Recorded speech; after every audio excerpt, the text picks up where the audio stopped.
perform 2 monologues and a short scene. They are directed by their teacher, Miss Jennifer Bouquet. There you go.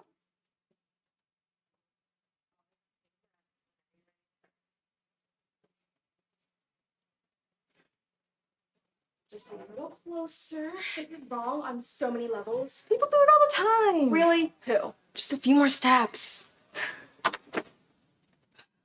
How has nobody said anything? We're blending. People are too busy enjoying their lobster-crusted steak or whatever. That. And I slipped the waiter Lincoln. A 5? It was all I had. He said he was going to be making a table-side Caesar for 4 minutes and 15 seconds, but after that, if he looked down and saw us, he was going to have us thrown in the dumpster. Thrown in the... And I think he said something about calling the police. So not the dumpster then? After the dumpster, we are kind of stalking. Because you know Ariana Grande is my life, and as my best friend... I'm your best friend. Who else would... Amber. Well, it's Amber helping me achieve that one moment of total bliss that will come from a selfie with Ariana? Heck no. So we have 4 minutes and 15 seconds before the waiter... I heard someone call him Robert. Before Robert has us thrown in the dumpster and calls the cops. Well, more like 3 now? Or 2.5. Oh no, they just brought back her credit card. She's signing. Her friend is getting up. It's okay. We'll cut them off. There's only one route from her table to the door. 20 steps. We can totally do this. Yes, we can. What is wrong with that woman? Which woman? The one who's all... That seems kind of rude at a nice restaurant. 45-degree turn. I think she's choking. Go.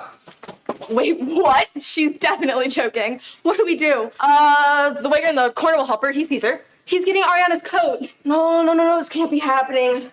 I took that weekend course at the Y. How fast can you save her? Her music changed my life. I'll probably never be that close again. I just wanted one picture. Lady's gonna live. It was so nice of her to buy a spinner and a selfie with us. No, you won't. You still have the music, right?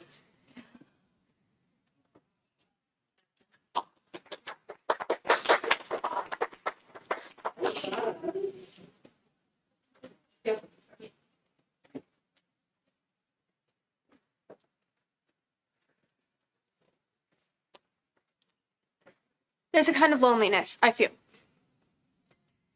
It's deeper than a normal kind of loneliness. It's more than I feel when I'm out with my friends, and it's deeper than what I feel when I'm alone in a crowd. It's more subtle and more brazen than normal loneliness. It's an almost physical feeling, an almost impalpable ache in my bones, a clenching jaw, a racing heart with no apparent stimulus. It waits and it hides until I'm most vulnerable, late at night, in the spaces between smiles, and when love of any kind is playing out in front of me. It waits, and when it strikes, it's like every inch of my being is being pummeled by tiny, tiny battering rams. Too small to hurt, just big enough to ache.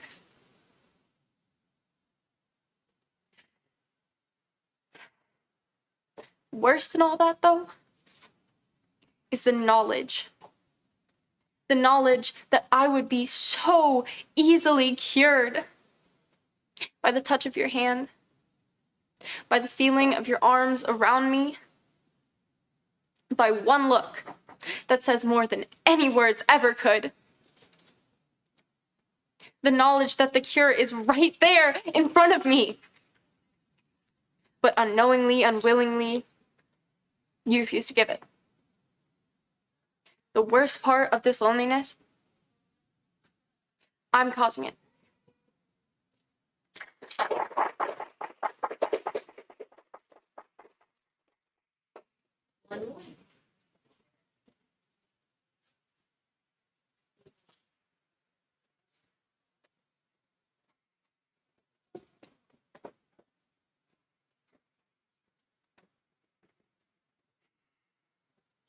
You have got to be...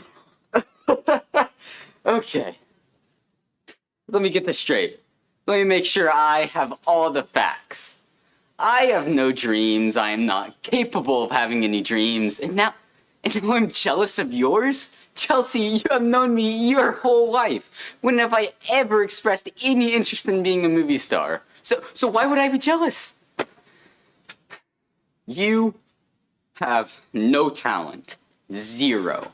You have zero talent. You've never had any talent. You are a pretty girl and that's all you have going for you.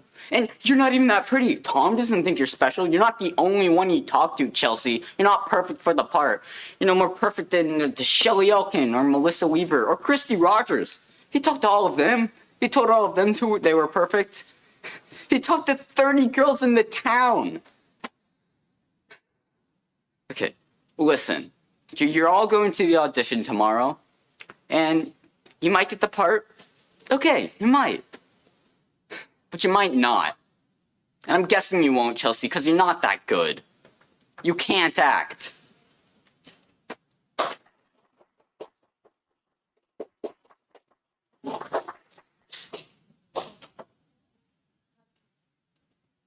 So thank you again. If you could give another round of applause for our Glasgow Middle Talented Theater. We look forward to another performance next board meeting. We will be presenting another theater group from our Fine Arts Department here at East Baton Rouge. Thank you again. Can I take a picture with the? Yeah.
I'd like to call to order this special meeting of the East Baton Rouge Parish School Board for Thursday, March 3rd, 2022. I'd like to read some notices, please.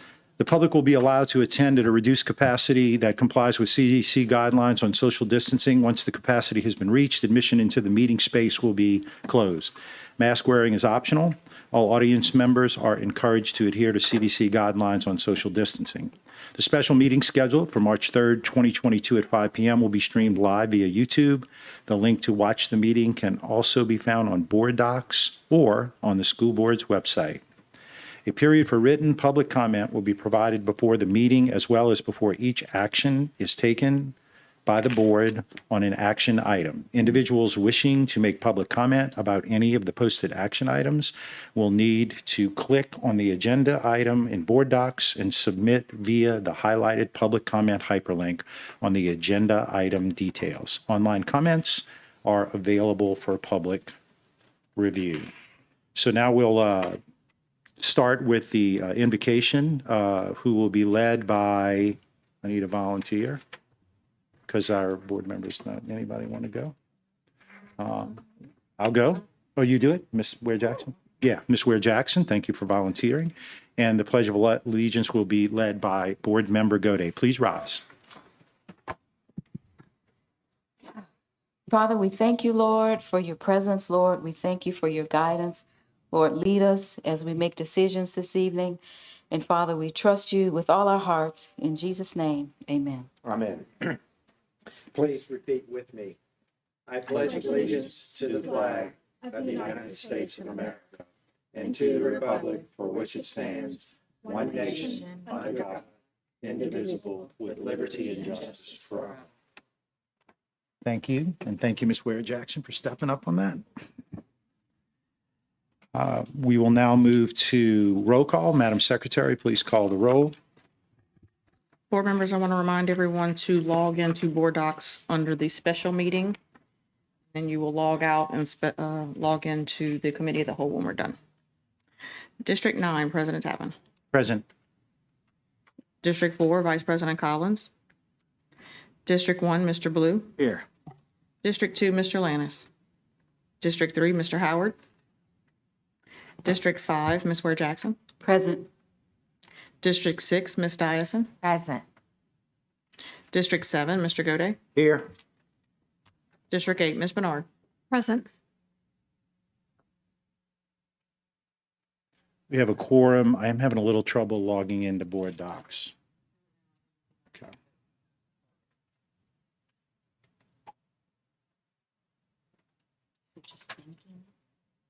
I think it needs to be activated by, yeah, now I can do it, yeah. If you refresh now, you should be able to get in.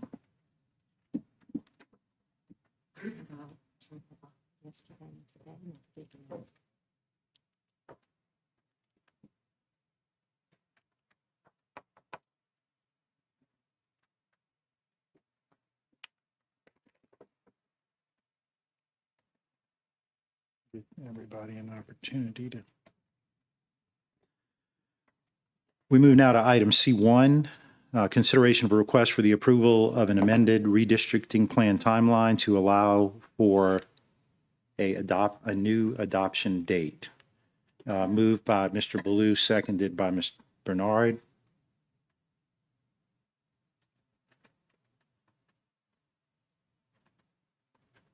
Seeing no comments or questions from the board, we'll go to the audience on the timeline. Any comments from the audience on the amended timeline?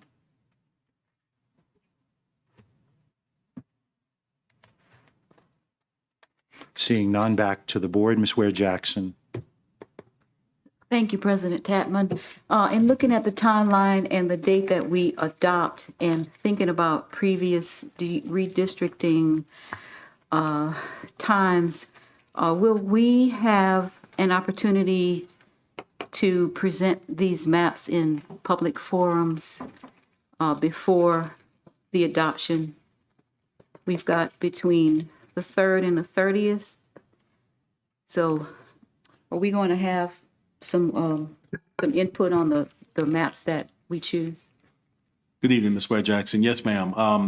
Following the discussion earlier, I spoke with Mr. Hefner, and we are not entertaining, but plan to actually conduct a public information meeting first, sometime within the next 3 weeks before the adoption date for the public. And similar to what we've done on the Saturday mornings, where the public will have an opportunity to speak, ask questions, talk to the demographer, get further information.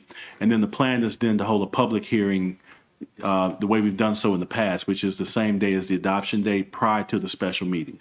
And that's where the board and the public will again be able to ask questions, inquire about specific maps and other issues that may have come up during that 3-week period. So right now, we're looking at 2 opportunities: a public information session and then a public hearing. And both of those will be held within the next 3 weeks. Do you have any idea? Could any dates be possibly advertised when we advertise the maps? Yes, ma'am. I'll let Mr. Hefner speak, but April and I can poll the board, as we've done so in the past, to see what information dates might be best for board members. It would be a Saturday because it seems like that worked best for the public information meeting. And I'll let Mr. Hefner speak a little more. Yeah, Mike Hefner, Geographic Planning, Demographic Services. The public input session on a Saturday, I have the 26th that's open. If you Okay. want to go ahead and lock that in, I'll go ahead and put that in on my calendar if that's agreeable to the board. Could we possibly have something earlier as well as the 26th? Because we're looking at, okay, the 26th, and then we have the final meeting on the 30th. Could we possibly have a couple more, maybe across town, or like we did My before? schedule is blocked up. It is jam-packed for March. But even if you couldn't, could we still possibly have an area where they could come and and look at the maps and, have a discussion? Maybe some board members could be there to, If y'all want to set something up that I don't have to be there, then that's certainly at the discretion of the board. But right now, the 26th is the only Saturday I have open right Yeah. now for March. So, Ms. Webb Jackson, we certainly can make the maps available for public viewing. Of course, the number of, I guess, questions might have to be reserved for the demographer to respond by remote or at a later point, but we can certainly set up a couple of more dates on Saturdays where those maps can be displayed for further public input and meeting and discussion. okay, Yeah. all right, thank you. Thank you, Ms. Ware Jackson. Seeing no other questions from the board, Madam Secretary, please conduct the vote. Please vote.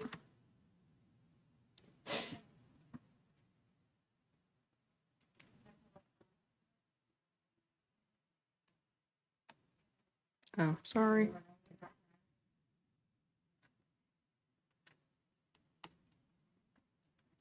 It should come up now.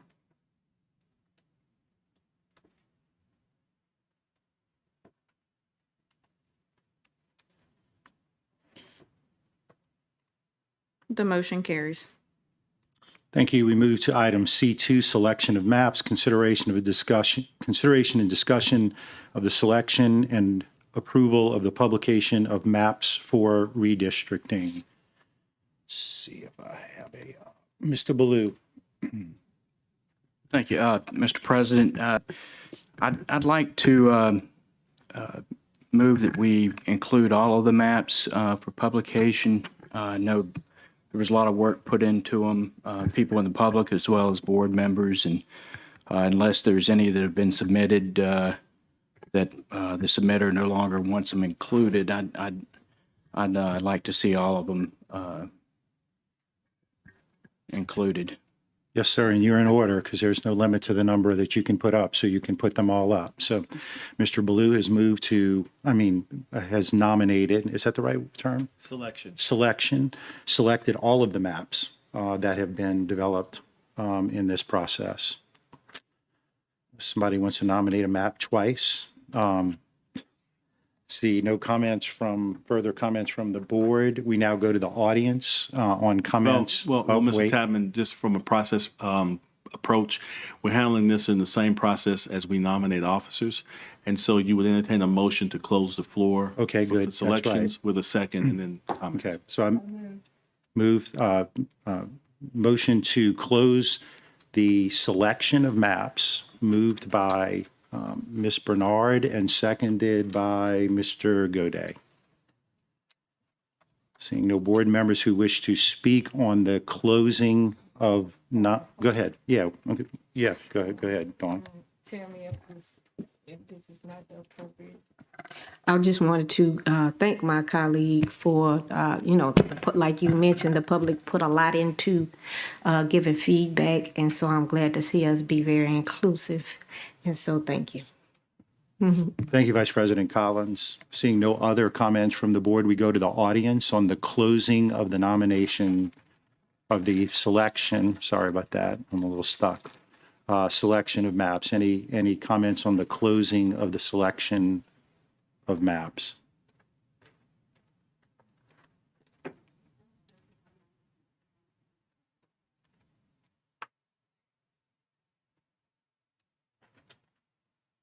Hi, Tanya Nyman, parent of 2 kids in East Baton Rouge Parish Schools, longtime education advocate. So I just want clarification, and I know technically y'all can't answer the question, but are you proposing to publish 19 maps in the Advocate rather than distill the choices down to a select few in order to minimize confusion?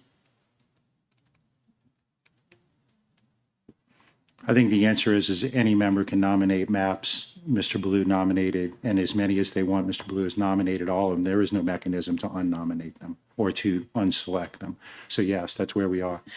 Well, the second thing I'm confused by, does that mean that that's the end of it?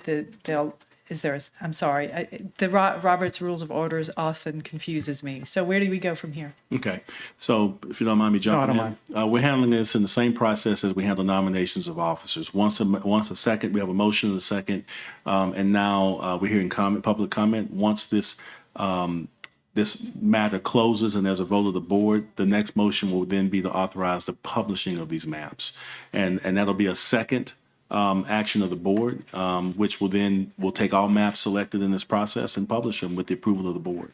So should I comment now about whether I think the wisdom of publishing all 18 to 9, is it 19 Yes. maps? Yeah, since it's closing nominations, I think that's appropriate. Yes, it is. So I'll be honest with you. I've attended every public input forum. I've attended every board workshop, and I haven't even seen all 19 maps closely. And so I'm curious about the duplication factor, and think that I did rely on the board members to sort of vet those that seem to be really irrelevant, like there's no way they would be thoughtfully considered. And I am hard pressed to believe that there are 9 members here who are behind at 19 separate maps. So this is very interesting and very different from the way it was conducted in 2014. And I do worry about the confusion it's going to create for the public, and whether there will be a very thoughtful conversation around all 19 maps in order to make a very informed decision.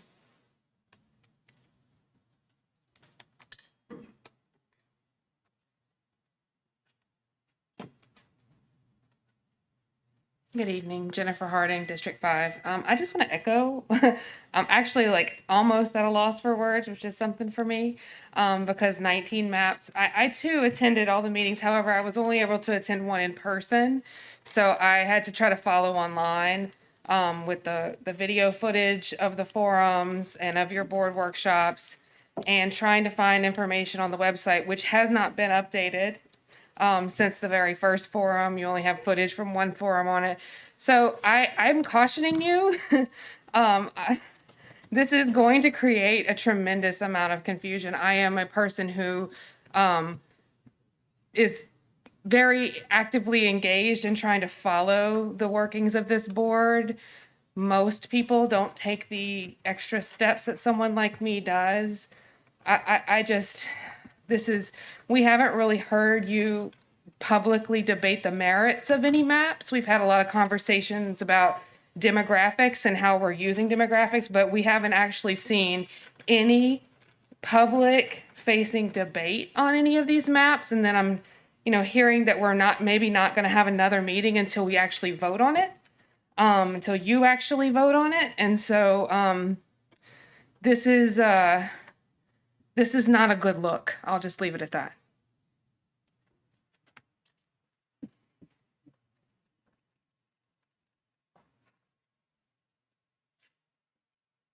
Good evening, Fairleigh Jackson, District 5, and a parent of 2 kids in the system. I have to echo what your other constituents have said. I think this is shocking to us that the public is now going to have to disseminate 19 maps. I have either attended or watched every forum, every workshop, and Mr. Hefner has gone above and beyond to make this possible. We have not covered 19 maps in the number of meetings that we've had. So you have 4 weeks for the public and for all of you to fully understand and disseminate 19 maps. At this rate, you should be having at least 3 public meetings to do this. And remember, St. Patrick's Day is March 19th. So.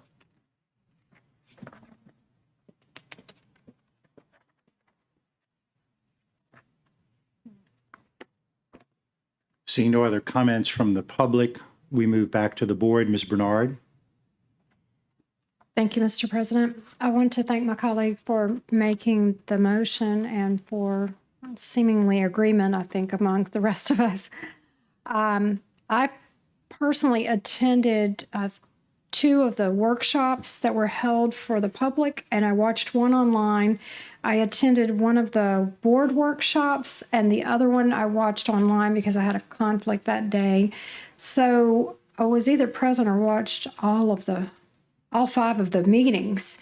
But since we have really worked very hard, kind of offline, to try to develop maps that would work, and then we had received an additional map this morning at 10 a.m., which I don't think any of us has really had the time today to really go over with a fine-tooth comb. And so in order for us to give fair consideration to the maps, I do feel it is appropriate for us to consider all 19 maps. And at the time that we make the final decision, we can eliminate any of those that we wish to eliminate at that time. But if we were to start going up and down on each map tonight, we would be here all night.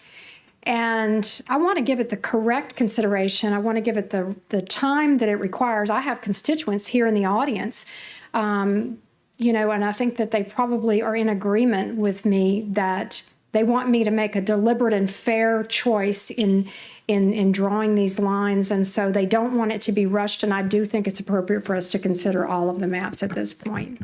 Thank you. Thank you, Ms. Bernard. Ms. Ware Jackson.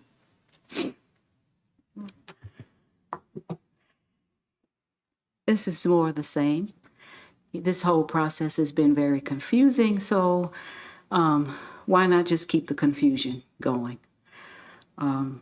We have these choices, and we've got 9 board members. I'm sure that board members have looked through the maps. We've not all of them, because some were landed today.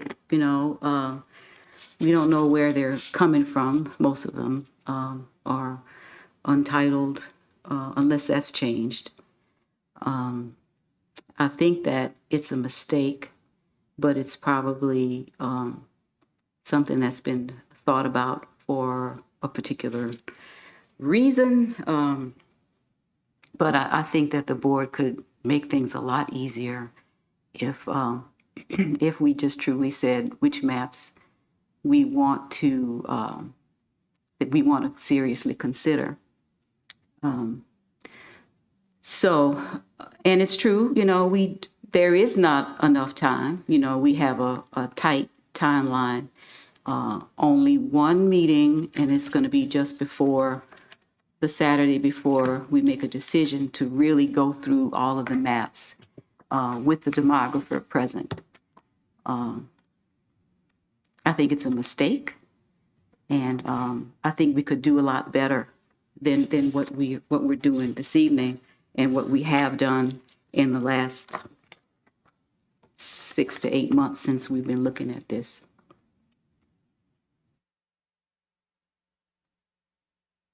Thank you, Ms. Ware Jackson. Vice President Collins. So let me be clear. I made my comment. I don't disagree with anything my colleague Ware Jackson just said. We do not have to go up and our process is not requiring us to go up and down on every single map. The current process in play is whatever a board member feels that they could get behind and would like to be seriously considered. That's what we can propose. That being said, if we're gonna go through the process of, and it sounds like there are vote. It sounds like there's enough support amongst my colleagues to roll with all of the plans submitted, including the one that was submitted this morning. My sentiment is, especially to those who have been participating in the process the entire time through the public forums and coming to the board workshops, you have personally vetted through participating in the process these plans. Many of you have expressed what you have researched and believed to be fair and balanced. And so then, being that what is going to happen is going to happen, what I encourage is that you stay focused on what you've already vetted, period. Review and be open-minded, but if nothing is better than what you've already vetted, then stick with what you already vetted. It would be good, though, since we have, it appears that we are going to go forward with a process of looking at every single map, whether it passes basic muster or not, then it would be good for us to add more public meetings for public input, because otherwise it's not fair to those that have been working the process and working to vet the process to all of a sudden have all these additional maps that they haven't had a chance to review. It's possible that what they vetted, that's what's been vetted by those who have been participating in the process, might very well see something that they think is better by somebody else. And so, again, on one hand, I appreciate the idea of inviting as much public input into our process and the various maps, because we did move forward with something like Maptitude, where constituent Jane Doe and John Doe can input on the process from their home, whether they attended a public meeting or not. That being said, we have to be balanced in the review. We have to be fair in the review of all of those maps. And again, I encourage those who have been going through the process from the beginning to remain focused on what they've already vetted while keeping an open mind. Myself, I'll go on the record to say that what I and some of my colleagues have proposed was the Ware Collins plan, 11-member plan, 6 majority Black, and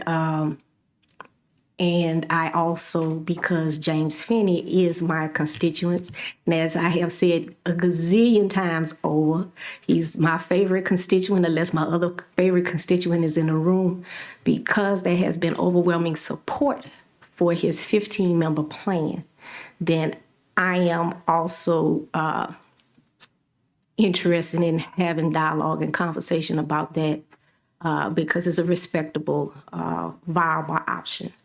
And to be clear, the Ware Collins, and if I would Howard, because colleague Howard did also say he was interested in the 11-member plan. We worked with our constituent who put a lot of time into it, Dr. James Finney, on that 11-member plan. So that's why I'm particularly speaking up for that particular 11-member plan, because we did work with Dr. Finney. I know a lot of people in the public was requesting that Dr. Finney, the Dr. Finney 11 and the Dr. Finney 15. Okay, so be advised that, yes, I'm personally lifting up my constituents' 15-member plan, but I did also, along with my colleague, work with him on a modified 11-member plan. And so that's where I stand, and that's all I got. Thank you, Vice President Collins. Mr. Blue. Thank you, Mr. President. And as I said, when I nominated all of the plans, that if any submitter doesn't want their plan to be included, I'm happy to take it off. I assume that everybody who submitted the plan would appreciate the opportunity for the public to have more time to look at them. So, and just for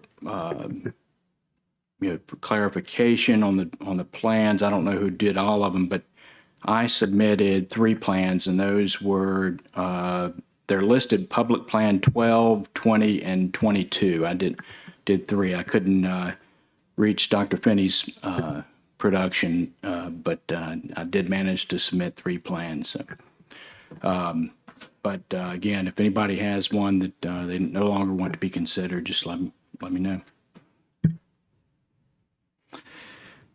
Thank you, Mr. Blue.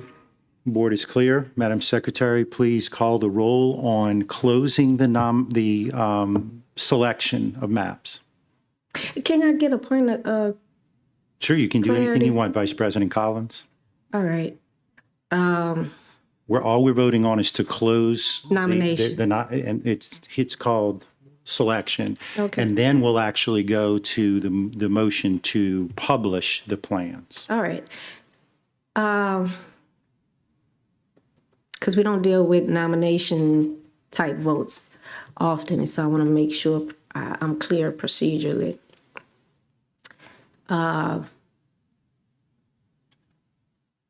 There's no substitute motion and all of that other stuff okay. And then let's say on the off chance that this closing a nomination fails, then what? Do we reopen nomination?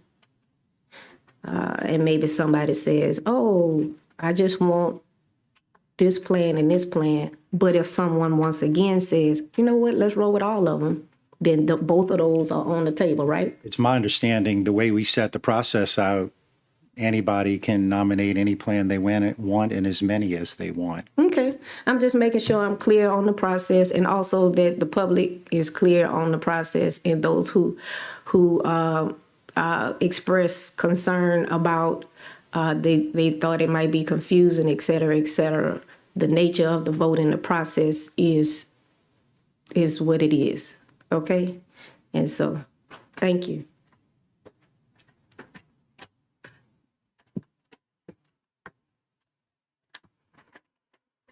Madam Secretary?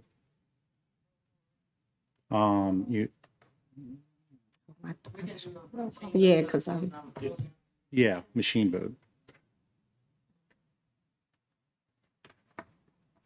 Please vote.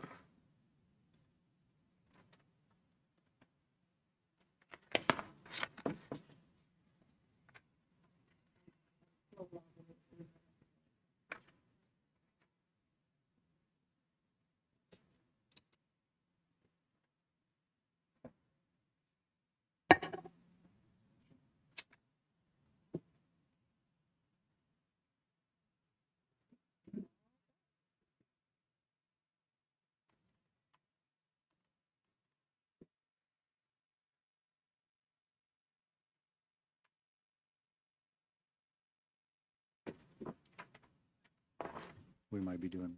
Ms. Bernard, have you voted?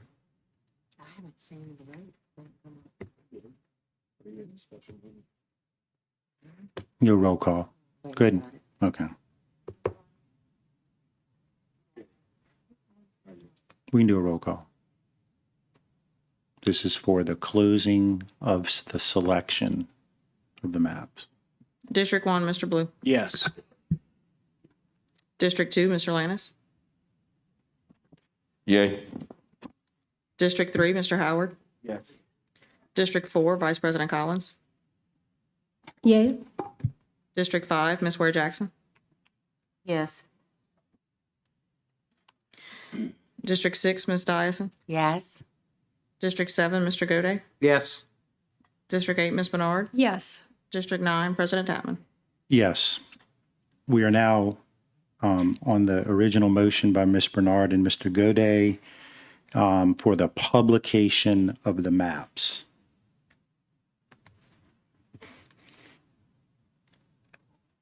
Seeing no comments or questions from the board at this moment, we now go to the audience on the issue of the publication of the maps.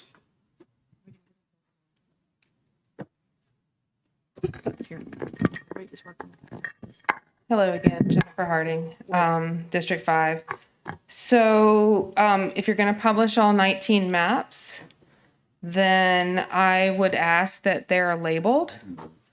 Right now you have like sort of anonymous maps outside of the Ware Collins map and the Finney maps.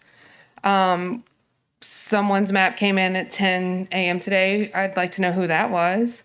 I think it would be useful for the public to know both the name of the person who submitted the map and also the date of submission, so we know where in the process, for those of us who've been following along, that you decided that this was a good map to submit.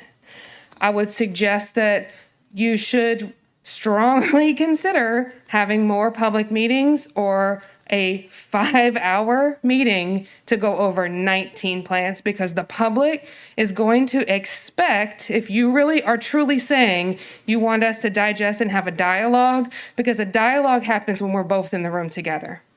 A dialogue doesn't happen behind closed doors. That's a one-sided conversation that the board is having, not with the public, but with each other. And this should be a public process where you should be willing and interested, and several of you have said that this is a priority to you, that you would be getting public input and feedback. In order to digest that information, you need to be in the room with the public when it's happening, and you need to have sufficient time for this to happen. So, I mean, you could break it up. You could have 3 meetings. I would please beg of you to not schedule another public forum on the day of a major parade in our community, where a majority of the people who would want to be at the meeting are not going to be able to attend because they're doing stuff with their families. And so, but at the minimum, what I'm asking you to do is name the plans so the public knows which board member is putting which plan forward. We deserve at least that much.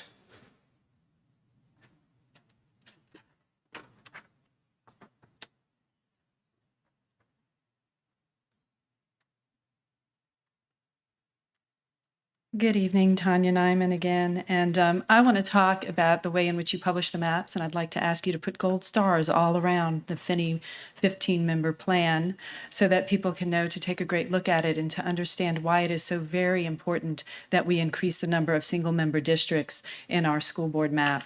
I'm going to read something from an article from 1971. The title of that article from The Advocate was EBR School Board to Add Member. And according to the 1971 State Times Advocate article, the East Baton Rouge School Board increased from 11 to 12 members following the 1970 census in order to adjust for an increase in population. The perfect representation figure they were striving to achieve, 23,763 constituents per member.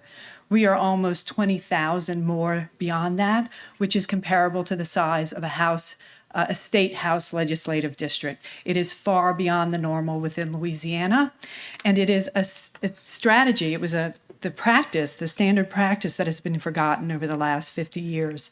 And it is imperative that we resurrect it, that we determine the number of single-member districts based on the population within each of those districts. And it is more imperative because of the 2010 Citizens United decision. There has been a clear correlation between the outside influence of campaign contributions. For those who don't know, Citizens United essentially eliminated 100 years practice of laws that prohibited campaign contributions, unlimited campaign contributions. And following that decision, we saw two trends. One, campaign contributions from out-of-state interests and billionaires to influence policy on this board, as well as pressure from the Baton Rouge Area Chamber to reduce the size of this board. So it dropped from 12 to 9. That is not good for our democracy as a whole. It is not good for the integrity of our elections.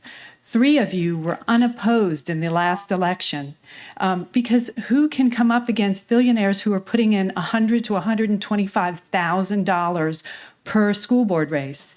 That doesn't help us. And so we do need to reverse that trend. So I do hope there will be a conversation around that and some public awareness brought to that. And I hope you'll put gold stars around the Finney 15-member plan. And I hope each board member will be required to name which maps they will be publicly willing to support in the final vote so that there is some, we elect you to provide us some guidance. And so this is an abdication of that responsibility, Mr. Ballou. It really is. That's not how this process is supposed to work. So thank you.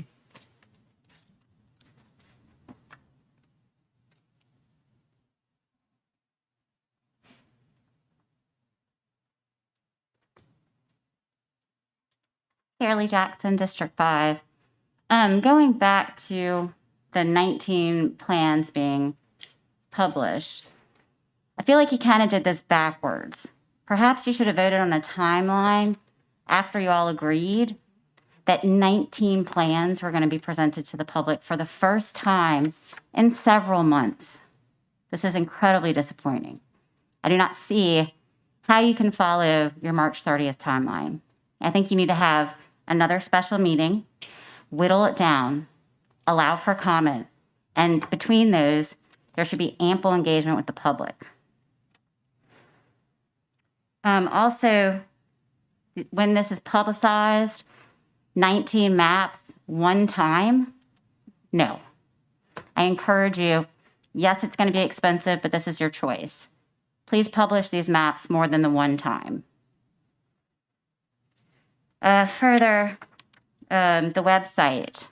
Please be sure that this process and a link to these maps is front and center on the home page, that people don't have to dig like we do for board docs every time. Again, this is a little surprising and a little disappointing, and I really think you need to think through this process. Thank you.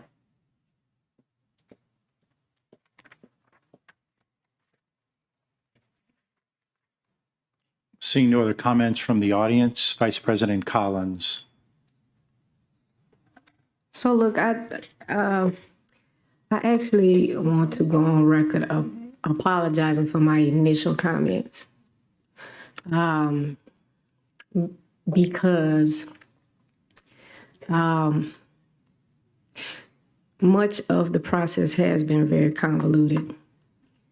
And I made my initial comments because, okay, this is what has been proposed today, and I understand where the support is for it. And my mindset in my initial comments was play nice, strategize later. And so to be clear, I just do sincerely want to apologize for my initial comments. I know it convolutes the process. On one hand, it does allow consideration of more input from the public. But as has been mentioned in various ways, there's a way to approach that. A bunch of plans at the last minute that no one had opportunity to view, including one this morning when board members were advised that all plans needed to be in by 5 o'clock on Wednesday. It's exceptionally disappointing.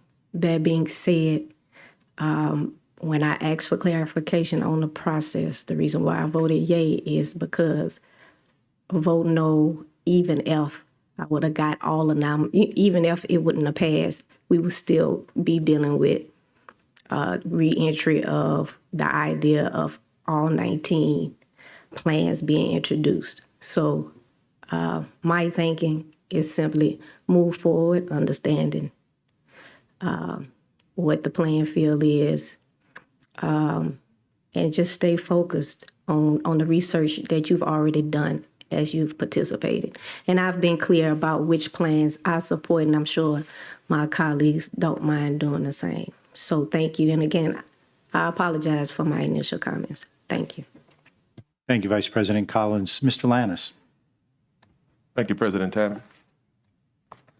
Just want to be very clear tonight with my comments. I think we can go back and forth about how many seats we're going to add to our school district. I think the most important thing is to follow the data and what the data reflects. The data reflects that there's a power shift in our city that leans more towards minorities. However these maps are drawn, the power shifts that reflects the data that we have received needs to be reflective inside of the maps that we draw. Whether it's 15, 11, or 9, at the end of the day, the majority of those seats are shown from the data that we've seen that there's a power shift that minorities have now become the majority. So any maps that we draw, that is what it needs to reflect. It doesn't matter how many seats we're talking about, because at the end of the day, that is what the data says. So anything outside of that, I will absolutely not support, and I want to be very clear, and I want to be on the record when I say that tonight. If there's any any map that reflects anything besides that, I will not vote for it. Because we are in a place now where history has shown us that we are moving in a different direction inside of our city. And we have to respect that, and we have to all get on the same page how that looks. So that's where I'm going to vote. Those are the lines. Those lines are very clear, and I hope that our community can support that, and I hope that this board supports that also, because the community is watching, and they're letting that be known tonight very, very clear and loud, that they're watching the maps, they're watching the process, they want to see how the autonomy is looking, they want to see what transparency looks like throughout this entire process. So let's make sure that we prop that up. Thank you. Thank you, Mr. Lannis. Ms. Ware-Jackson. Again, I just want to reiterate the confusion from day one, the inconsistencies, the double standards. There's just been so much strangeness around this whole process. And, I didn't want to speak to the weirdness of this process this time because, the board knows how to work this. We've done it before. In 2014, it was like clockwork. It was, there was precision in place. This time, we've not had much influence on decisions about anything from what we're going to use as a foundation. We've had all kinds of acronyms thrown here and there. Are we going to use any part black? Are we going to use no part black? Are we going to use this, that? Where does anything come into play? There's been so many questions from the public around this. I've been to all of the meetings, including watching the first one online live, and it seems like there's people leave more confused than when they came in, and now there's just more of the same. There's just been too much confusion, and I believe it's deliberate. But, we have a process in place. And, as one of the constituents said, we had a reversal in what should have been first and what should have been second when you look at voting on a timeline and then looking at all the maps. Who would think that we would want to go through all of the maps in such a short time when everybody here has some preference and they know what basically what they want to do. And but what can you say except I apologize wholeheartedly to the whole district for this show. It's been like a circus this whole time, and I'm ashamed of it. I fully support what the public is asking for because we're here elected by them and they expect us to do the best that we can on their behalf. And I don't think this is our best. I know this is not our best.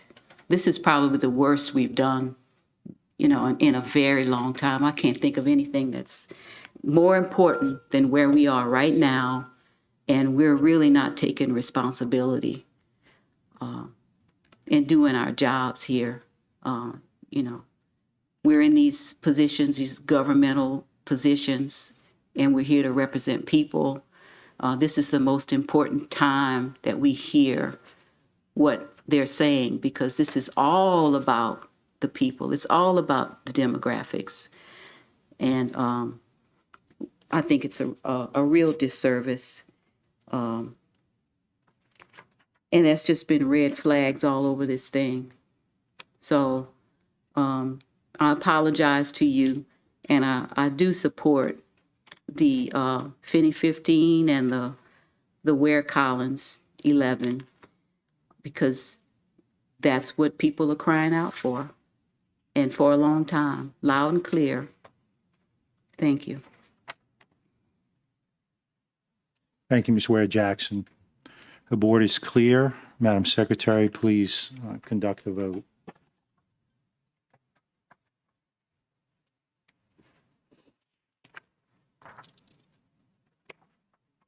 Please vote.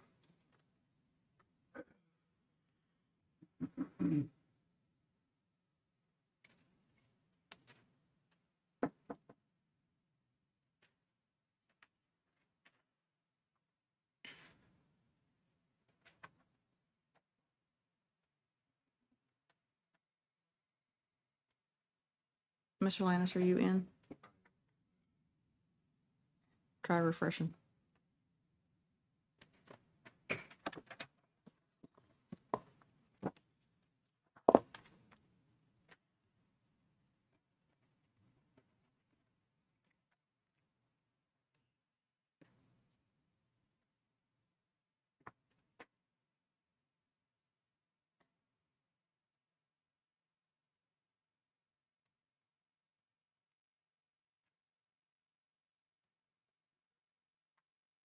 Just do a roll call vote, Madam Secretary.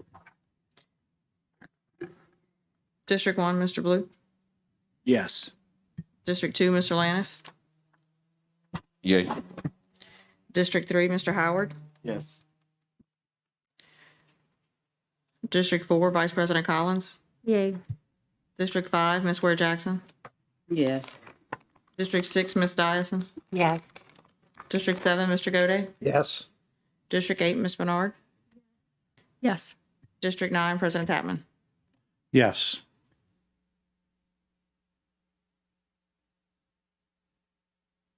Motion carries. I will entertain a motion to adjourn.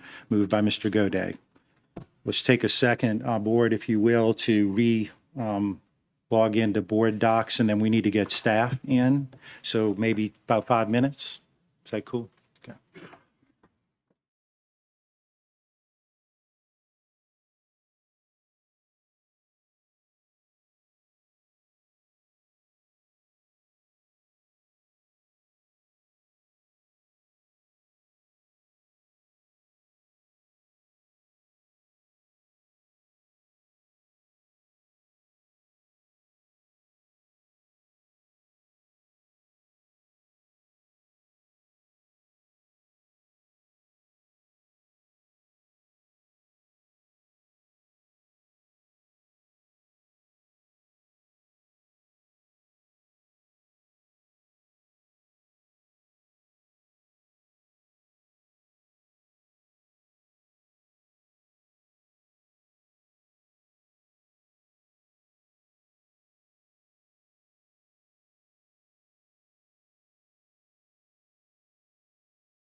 You go left-handed?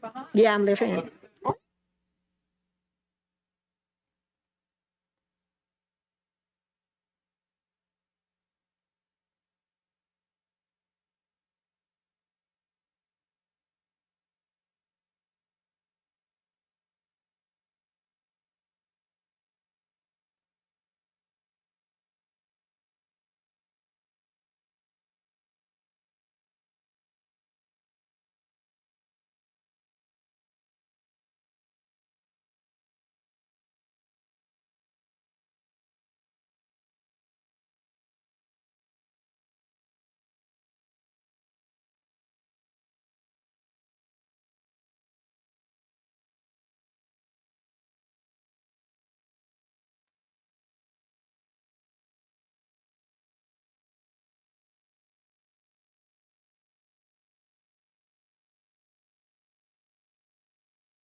Right when I'm getting ready to talk, the coke went down the wrong butt. Excuse me. Okay. The public will be allowed to attend at a reduced capacity that complies with CDC guidelines on social distancing. Once the capacity has been reached, admission into the meeting space will be closed. Mask wearing is optional. All audience members are encouraged to adhere to CDC guidelines on social distancing. The Committee of the Whole meeting scheduled for March 3rd, 2022, immediately following the special meeting, will be streamed live via YouTube. The link to watch the meeting can also be found on board docs or on the school board's website. A period for written public comment will be provided before the meeting as well as before each action is taken by the board on an action item. Individuals wishing to make a public comment about any of the posted action items will need to click on the agenda item in board docs and submit via the highlighted public comment hyperlink on the agenda item details. Online comments are available for public review. Madam Secretary, please call the roll. District 9, President Tatman. District 4, Vice President Collins. Present. District 1, Mr. Blue. Here. District 2, Mr. Lannis. Present. District 3, Mr. Howard. Present. District 5, Ms. Ware Jackson. Present. District 6, Ms. Dyson. Present. District 7, Mr. Goday. Present. District 8, Ms. Bernard. We have a quorum. Okay. We have updates from the superintendent.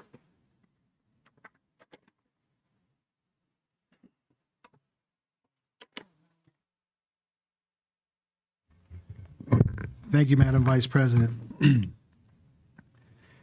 Each year, the Magnet Schools of America recognizes the achievement of 100 schools based on exemplary commitment to academic standards, curriculum innovation, diversity efforts, specialized instruction, and parent and community engagement during the merit application process. These scholars are designated as schools of excellence or schools of distinction. The district was notified that the following schools were awarded awards of distinction. 1, Magnet Schools of Distinction were Belfair Montessori, BRC VPA, Mayfair Lab, McKinley Middle, and Woodlawn Middle. Magnet Schools of Excellence were Dufac Elementary School, Westdale Heights Academic Magnet, and Baton Rouge High. Miss Maria C. Jill Delgado from Baton Rouge Foreign Language Emerging Magnet will be recognized by MSA for the Teacher of the Year Award for Region 5. Our goal will be, Madam Vice President, to bring them up here during our next meeting to recognize them publicly. But I thought I just wanted just for us to kind of recognize them, even though it'll take a couple of weeks before they get here. So let's just give them all a hand. But we will have a formal recognition of them here at the meeting. Another announcement we had was I would like for the community to please join us at the 3rd annual Gospel Mass Choir. Make a joyful noise this Friday at 6:30 p.m. The concert will be held at the Breck Independent Park Theater and features students and educators from across East Baton Rouge Parish schools, as well as some special guests. We look forward to seeing everyone there. We're always excited when our community can come out and join us and as we celebrate with our young people joyful things. The MTSS department, the Multi-Tier System of Support department, is working with schools to facilitate a week-long event to spotlight International SEL Day on March 11th. Each day of the week of March 11th, we will have a specific focus with a message, affirmation, and a simple activity that can be completed individually or in our meetings. In recognition of International SEL Day, we are also asking every department and school location to participate together in a 1 minute of deep breathing at 10 a.m. on March 11th. And last, we are excited for our first ever freshman class to attend the Aspire Career Fair at the Raising Cane Center on March 15th. Our 9th grader students will have the opportunity to learn more about careers and fields from across the city and state. Students will be exposed to careers available to them once they graduate high school and college and learn more about where their potential interests could take them in the future. Thank you to all of our partners who have worked so hard to support this opportunity, and we look forward to seeing you all on March 15th. And Madam Vice President, that is my report. Thank you so much, Superintendent. All right, the next item is, I'm sorry, colleague Ware Jackson. Thank you, Madam Vice President. Dr. Narcisse, could you tell me something, just give me a little update on where we are with the that Airmark contract? We were thinking it was coming to the board this month. How's that going with the committee that was set up to vet? Yes, Board Member Jackson. The committee has been working through the process. Our goal is to bring all of the documents, information to the board next month.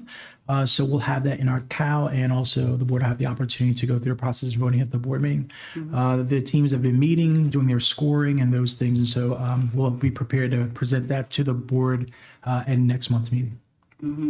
Isn't it like 60 days or does a 90-day come in? Mr. Shamlin, what is that? How do those numbers? There's a period of time in which we have to give notice to Airmark prior to termination of the contract. It's 90 days. However, I've already had conversations with Airmark, with representatives of Airmark, and planned with them that there'll be if there's a different selection made, there'll be a transition period, and we'll do that through a contract extension of 30 days if needed. So we've already talked to staff, talked to Airmark, and kind of worked the specifics out.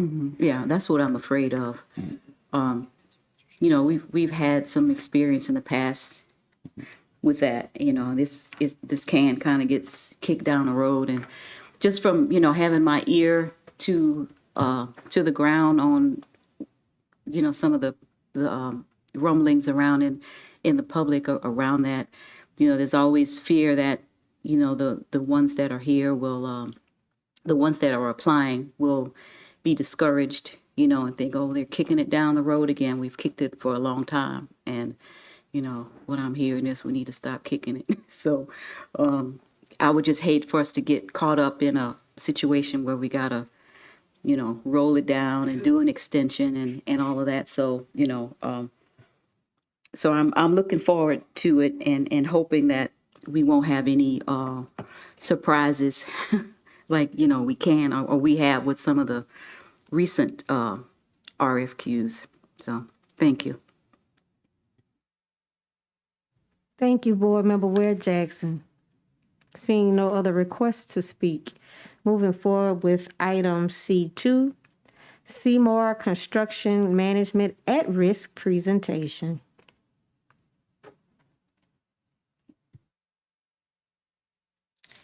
Good evening, Vice President Collins, board members, Dr. Narcisse. Tonight, I come to you to discuss or inform you of a project delivery change that our office would like to undertake. Currently, material availability, cost escalation are major concerns, and they will start affecting our projects. And so tonight, we'll do an informative presentation in a delivery method to help us mitigate those issues. And so what that is CMAR, Construction Management at Risk. And it's a delivery method that allows the owner to select the construction manager and general contractor based on qualifications in lieu of the lowest bid. The construction manager is contracted to deliver the project for the cost of work, but no greater than a guaranteed maximum price.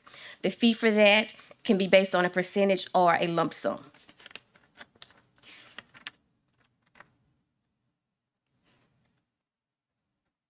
The history of CMAR, it's been around for years. Our area has pretty much started using it in the public sector around 2014. At that time, it was for projects pretty much 25 million over. Since 2018, through some pilot programs, they've kind of changed those parameters, and now you can utilize CMAR for public work for projects 15 million and more. If it's anything 5 million to 15 million, you have to go through special legislative approval.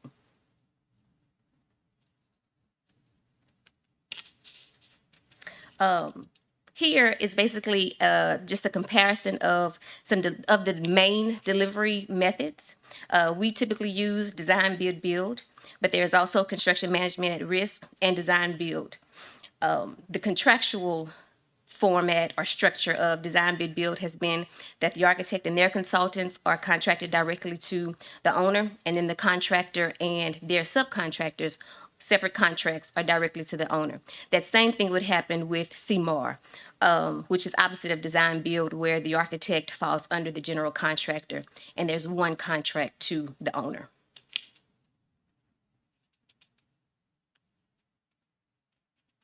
The benefits of CMAR.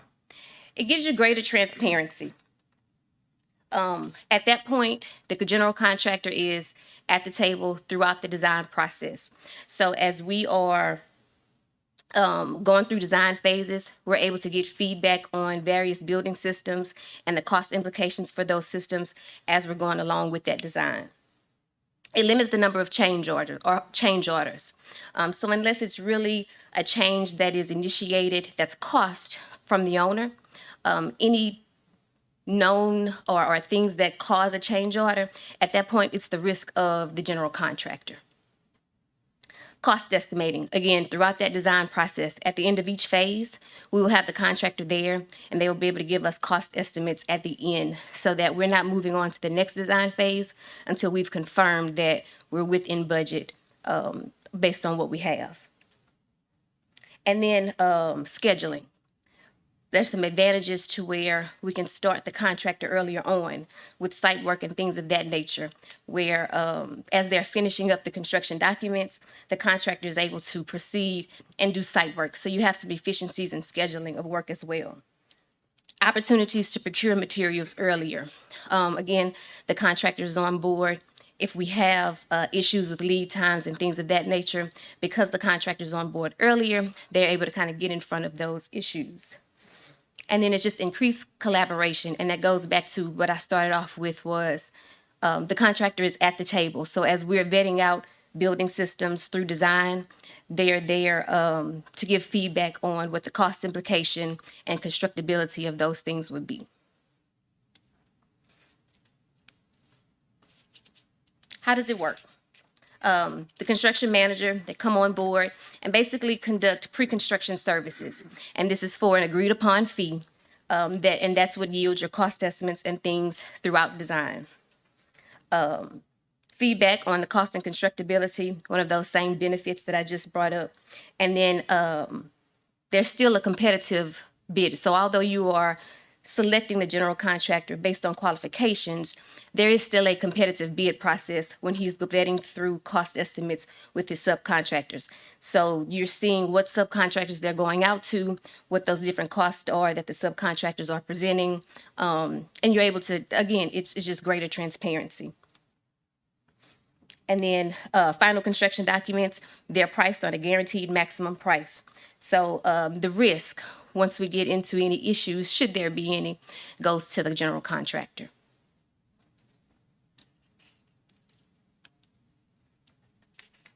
And then finally, with all of our projects, we have the Fair Share Initiative. And with that, CMAR will still be able to help with those initiatives. And some of the things are support and possibly increase the current woman and minority-owned business participation, and then building relationships to begin joint ventures with larger general contractors and smaller general contractors. So that same goal should be implemented, if not enhanced by this process. Any questions?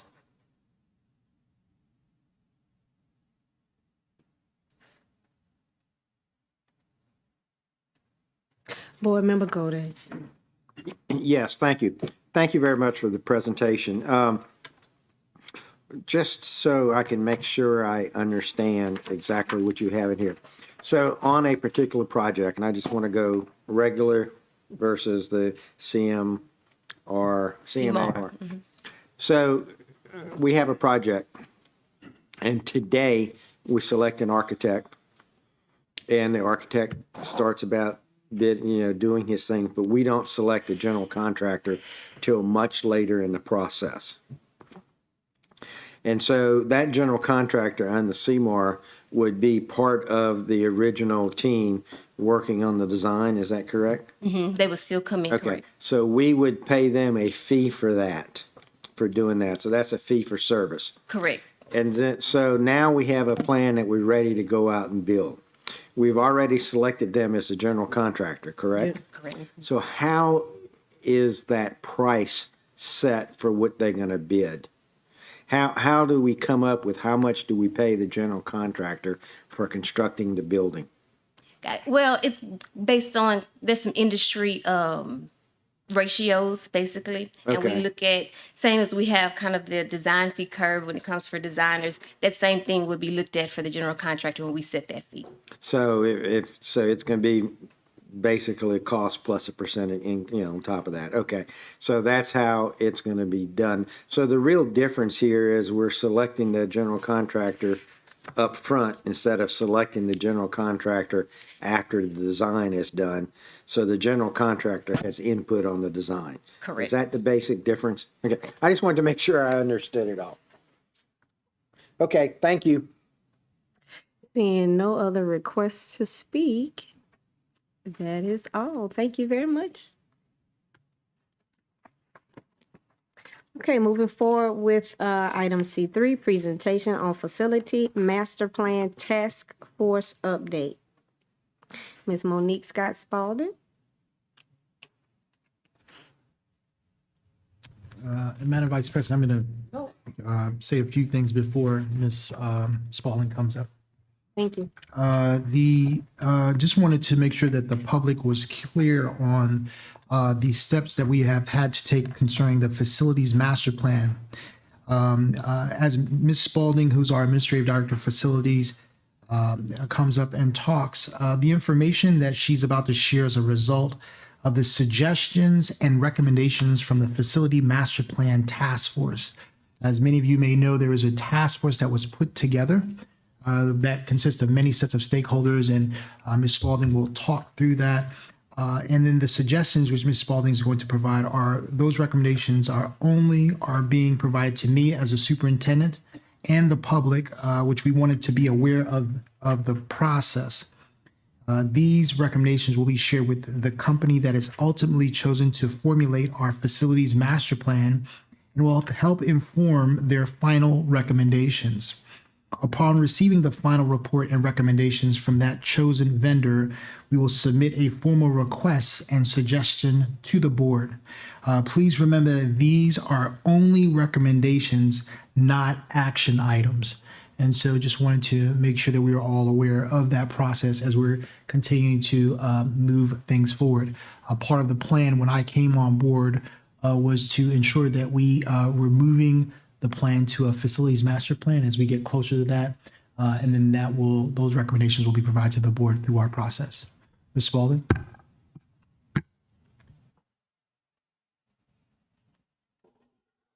Thank you, Dr. Narcisse.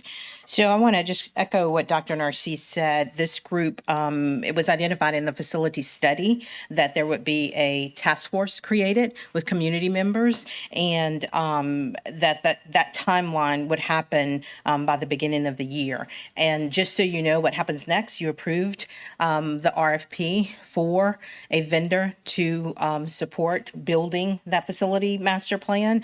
The selection committee will make that selection in April. That vendor will come on board, create that plan, and bring it back to the superintendent. The timeline is in May. And then bring it to the board for a vote in June. So that's kind of our steps moving forward. Let's see. I have with me here Ben Nikes. I'm sure everyone knows Ben. He's a EBR school board employee. Ben and several EBR school board employees were very helpful in bringing data to the table for our community group to be able to make some decisions and some comments. And we have Marcus Williams here. He's one of the task force members. Everybody knows Marcus as well. Marcus was very instrumental in making comments and providing some of the institutional knowledge about what's happened in the past. There were several other task force members who were scheduled to be here with us tonight, but they're traveling for Mardi Gras holidays. There's been some family emergencies and some illnesses as well. And so I will give you that list. I'm not sure I see the PowerPoint. Here we go. Thank you. So you see the list there. There are some members that have asterisks by their name.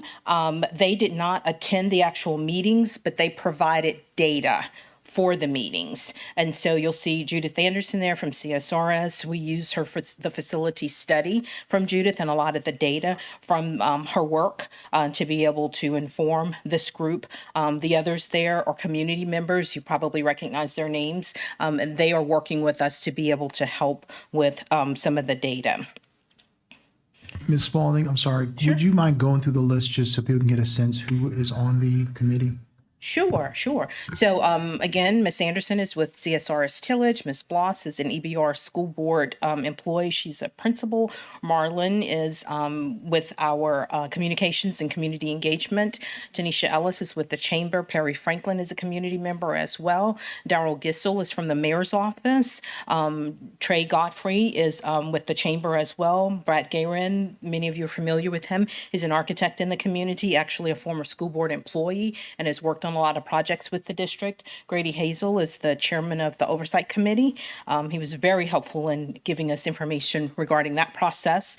Kelvin Hill is from the mayor's office. Terica Jameson is from our IT department. Eric Johnson is from our accountability department. Eric was instrumental in providing a lot of data as well. Tim Johnson is a business leader in the community.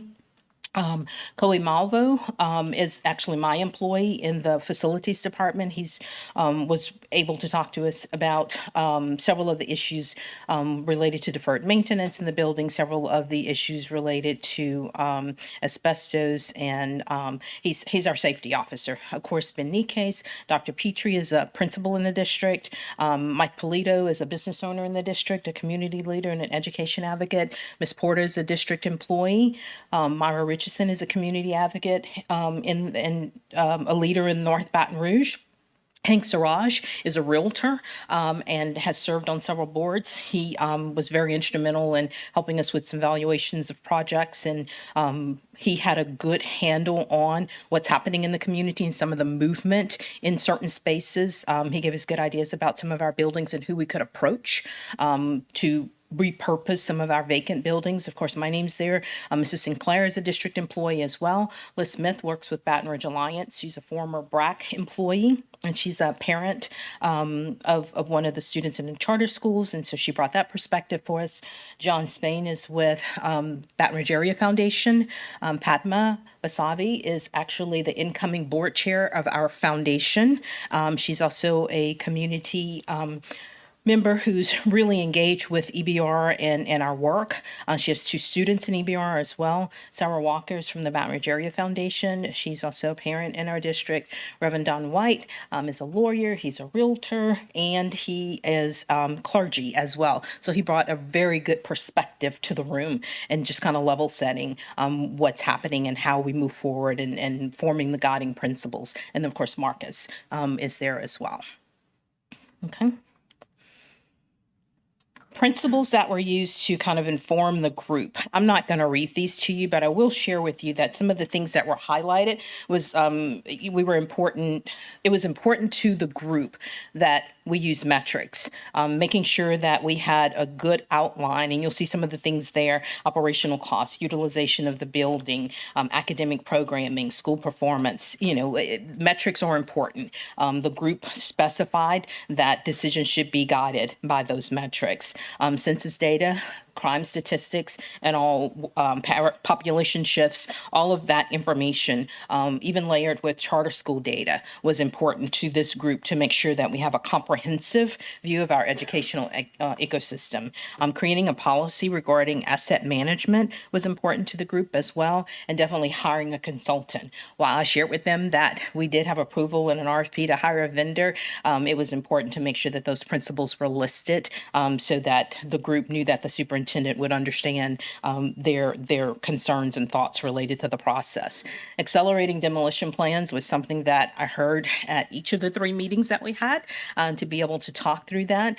Some of the things that are in the demolition plan, that are in the tax plan rather, for demolition have been there for 15 years. And so being able to identify what the plans are, if they are still pertinent, then proceeding with those plans, accelerating those plans. And of course, outlining a policy related to transparency of funds in the tax plan was a key item that was noted, along with making sure that, again, we can create a district of AB schools in EBR. I'm going to invite Ben and Marcus to come up. They'll kind of help me go through a couple of these. Can you guys come up? Which one? So you want to show this one? I would just do this in that part. Okay. This first recommendation is for move Mayfair Laboratory Schools at the top of the list in the tax plan.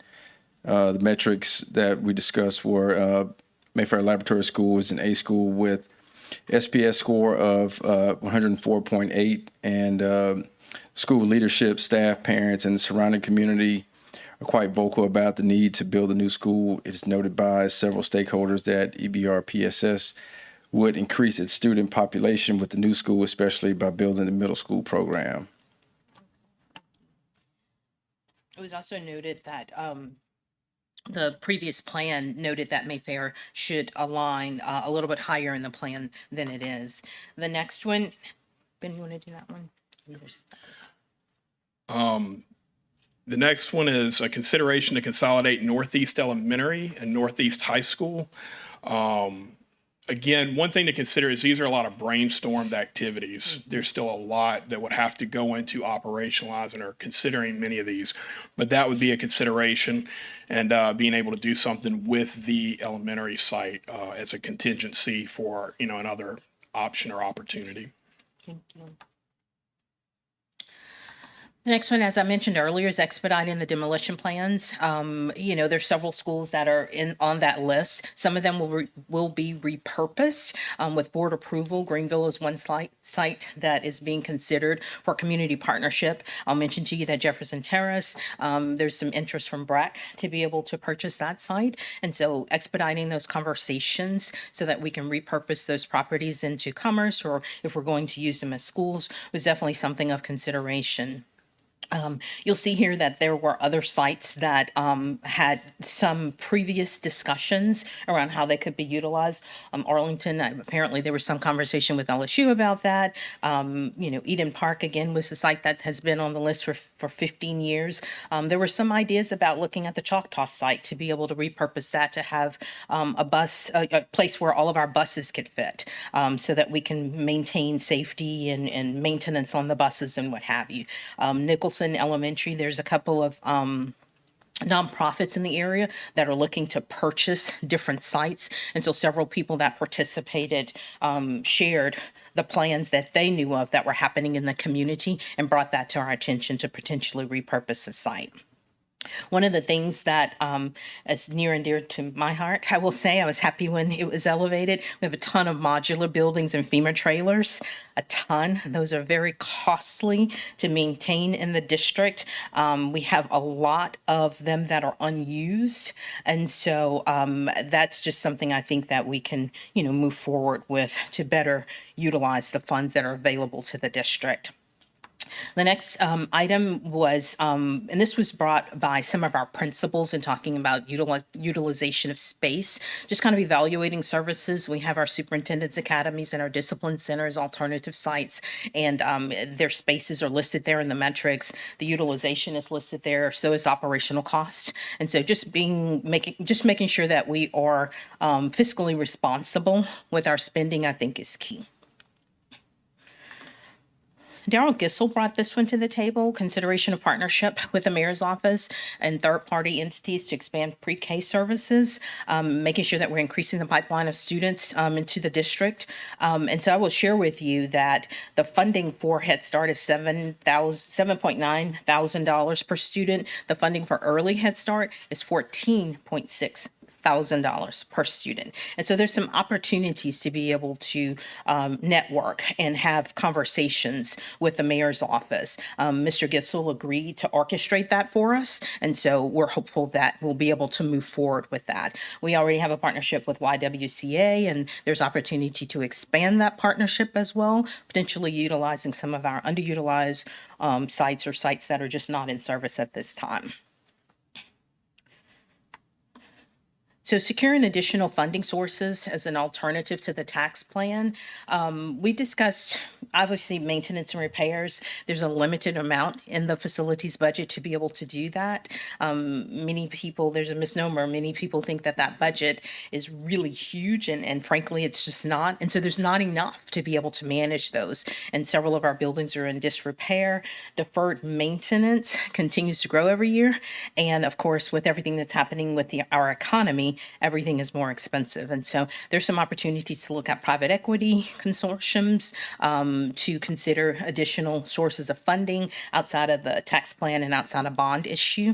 And then there's some federal funding that is potentially available to support some net zero energy management options in our schools. And so there's been several people that have approached the district about that. Several of the people in the room understood that and had worked with that process in previous jobs and what have you, and in previous areas that they've lived. And so we had a good, robust conversation about those funding options as well.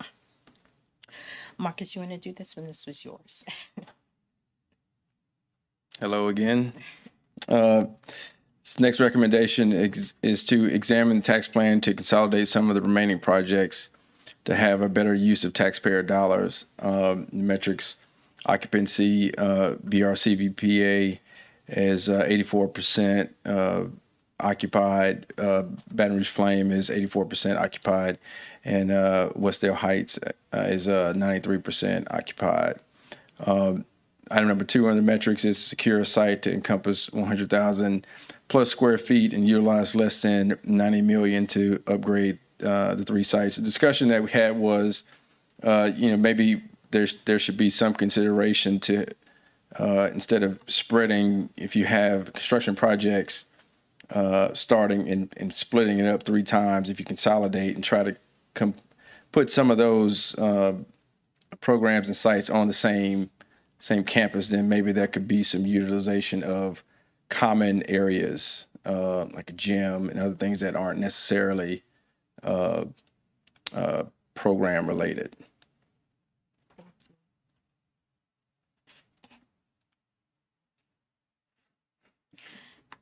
So again, the task force rather, had several items that they were really in tune to make sure that we call out to the superintendent, and you see those items there. And then the next slide is, I guess, questions. So are there any questions? Board Member Jill Dyson. Thank you for this work on this, and to all of our community stakeholders who participated along with us, and I hope that continues as we move anything forward. I was pleased to see the word functional when we talk about capacity, because it is so imperative and it makes a really big difference if you've got a ESS class that is self-contained, that has 5 or 7 students in it. It cannot be counted as 32 students capacity. Same goes for a lot of programs that we have in schools, and we need to be very cognizant of functional capacity. And so I'm hopeful that anytime we use figures in any of our literature documents, discussions, all of that, that we strictly talk about functional capacity, and that we're consistently speaking to functional capacity. Because we did at the end here in that last slide, our second to last recommendation, the last recommendation that talked about a potential of putting these sites, I just want to make sure that when we talk about percentages, because I just know from personal experience and from watching some of these schools, I know BRVPA has a talented program, and I know that those classes are smaller. So we have to be very careful when we talk about capacity, and that we have consistency in any of our discussions, any of our talks about this. And let's just say that we're going to use functional capacity going forward, because it definitely affects decisions. I agree. And perspective of what that really is like. Then there's a mention of all failing schools, and I'd like to know what we're using as a definition for that. I've seen it as in some ways used as D and F. I've seen it used as far as in some ways C, D, and F. And I'd like to know, let's be clear and then use with consistency what we're talking about when we say, and I think other than failing, I think it would be underperforming or something like that. But we need to have a standard that we're using always when we say that. The other thing that I'd like to see, well, one of the questions, I have a question, and that is about WAM.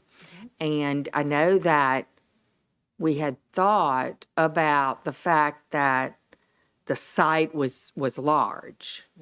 And I know we've always had that in mind when we talked about, well, you build the school in a different area, and so you can still be having school, and it serves as its own swing space, maybe, or something. I don't know how that's going to play out or what that's going to do, but I understood that that Mayfair and WAM could possibly be being built while all those students are there in those sites. One thing that I'm unsure what I've recently read, but there was something going on with the neighboring, it's not the Baton Rouge Advocacy Center, but it's the operation that's McMahon's. McMahon's. And has it moved, or is it still at that site? Still there. At that same site? Okay. Still there. Because I know we have a lease on a little of that land there, so we need to think through that. But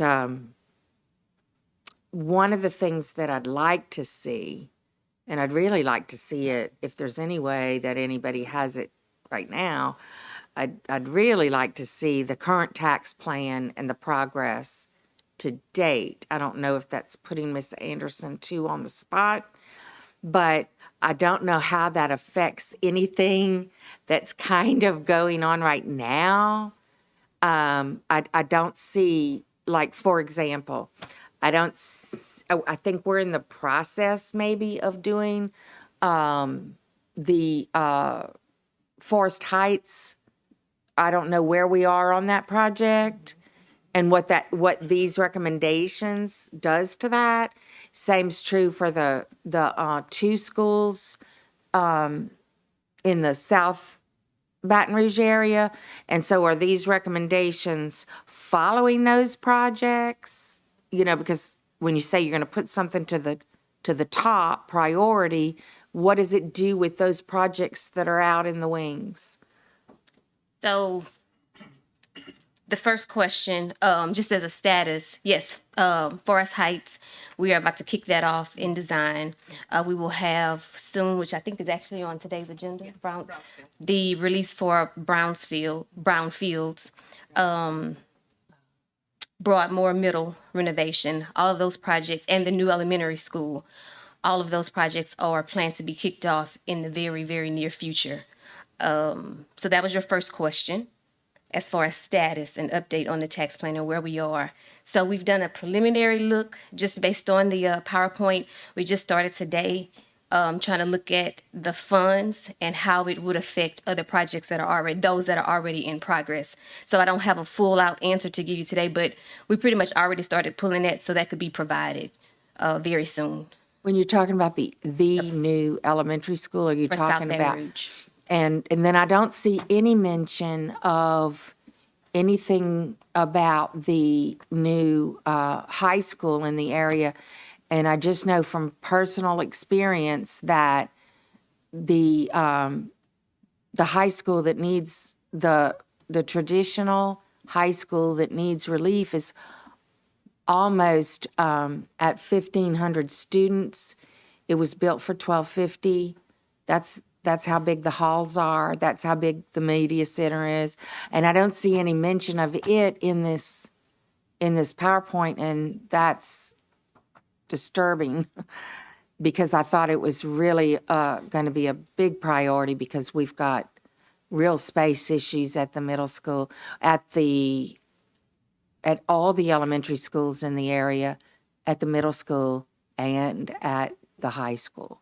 So I don't know how that got overlooked or what is happening. So thank you for that question. With the Woodlawn, the functional capacity, I want to say is somewhere around 1,350. Don't quote me on that. I hate giving numbers without having my data in front of me. But with that being said, I want to say there's somewhere around 90, 95, 98%. Earlier in the year, I think when the year started, they were somewhere at 105%. But accountability has shown that the numbers have been, moving down. Now, the last numbers that I remember are probably from December, so I don't know the recent numbers. We can look at that and provide that to you. Ms. Okonski with the Accountability Department manages that information. We did look at it in the conversation, and because the new high school in South Baton Rouge is coming online. New high school, when? That's what I'm asking. So Why that's that in the new tax one plan. isn't it's talked about in this? That's what I'm asking. But I think the task force didn't think that there was an issue to move that one forward. That was not part of our discussion. We did talk about Woodlawn and how they are at the height of their capacity, but we also discussed that there is a plan for that with the new school in South Baton Rouge. There was no discussion to move that high school up in the tax plan. None at all. So you're saying that these recommendations are going to come after that is built? So I guess Or you're saying move something up. Are you moving it ahead of that? So the thought was with Mayfair Elementary, because of just all of the issues and the opportunity to grow the programming there and bring more students into EBR through that school, it was mentioned that the superintendent should consider bringing that forth in the tax plan, right? There was no discussion about Woodlawn. There was no discussion about the new high school in South Baton Rouge to adjust it. We discussed where they are currently. We discussed their current metrics, but there was no recommendation or discussion to change any of that. I don't know if I'm answering your question. Yeah, I think we'll need to make sure that they have all of the information. We're using closets. They need all of the information. So there was a deep. So can I, Using student lounges as classrooms. Ms. Spalding, could you provide the board with what were the metrics used Sure. by the committee to make determinations? Sure. So accountability and Mr. Nikes actually provided information related to all of the schools. So we looked at the sites, we looked at when they were built or when they were renovated. We looked at what their capacity was with and without T buildings and just the normal building. We looked at the SPS scores. We looked at their letter grades. We looked at SPS scores for, I think it was 3 years, and we looked at the letter grades for 3 years as well. We looked at their occupancy over 5 years so that we can make some determinations to see if they were trending up or trending down. We looked at where they were currently, I think as of February 1, were the dates that Mr. Johnson provided that to us from the accountability department. And then we looked at maps. We looked at, population shifts. We looked at census data. There was information from varying departments that we engaged in the discussion. Again, we had lots of people who had institutional knowledge that was there. We used the facility study to be able to look at deferred maintenance, to be able to look at operational costs. There was information provided by CSRS Tillage to be able to create that. There was information provided by Aramark to be able to create that as well. So we saw when schools came online and when they went offline and how much it cost and how the numbers changed over the 5-year contract, what the current numbers were. The Energy Management Department with Aramark provided data as well, because again, we were looking at operational costs. And so we pulled a comprehensive list of information to be able to make the evaluation. Again, I would like us to make sure that we're looking at functional capacity Definitely. any and every time we talk about capacity. I know that the numbers at the Woodlawn Middle School are over 1,000 this year. Yes. And it was not built for that. Right. It was built for 750 to 850. And Correct. we've got programs there as well. We've got talented, we've got gifted, we've got great scholars. So that is unreasonable. Like I said, it's unreasonable. And we're asking too much. And the high school is 1,400 and something. It's there have been points where it's even been higher than that, closer to 1,500. It's like I said, hallways don't grow. We agree. Lunch is already at 3 lunch shifts. And when it's raining, it's impossible because our lunch shift doesn't fit in the cafeteria. One lunch shift doesn't. Right. And so they have to go outside.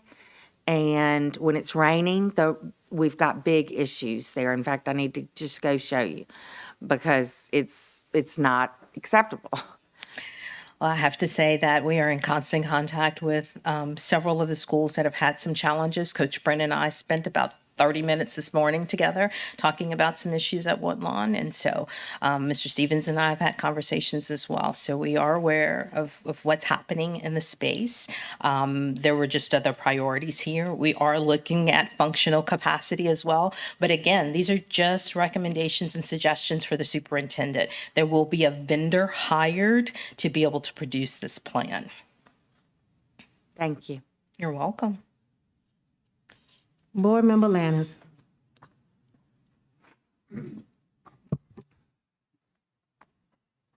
Hello, team. Hello. I ain't seen you in a while, man. How you been? How you been, Marcus? So, I want to have some a real conversation tonight, and it's pertaining to a lot of the dialogue that I just heard. And first, I want to say, Ms. Dyson, you have the highest performing schools in our entire district. You do. If you look at every single school and you look at their performance scores, on average, I want to say your schools in your district are all almost an A. You have Shenandoah Elementary, A. Woodlawn Middle, A. Woodlawn High School, I think it's a C, but it's almost a B. Southeast Elementary, I think that one's inside of your district also, but correct me if I'm wrong. That one's a B. But my point is, there's going to always be interest of the parents that want to send their kids into your district because you have the highest performing district in our entire parish. I think the easiest fix that we could have come up with was one, we don't want to shuffle kids all around our district by just shoveling them as outside of the school. So we have to build new schools. That was the word that we kept hearing. We need more schools. We need more schools. Everybody agreed. I know I agreed to it. And then we have about, if I'm not mistaken, we have about 3 schools, not including charter schools, because we still have great hearts that are also coming to that area to help relieve a lot of that congestion inside of the schools in terms of crowding or overcrowding.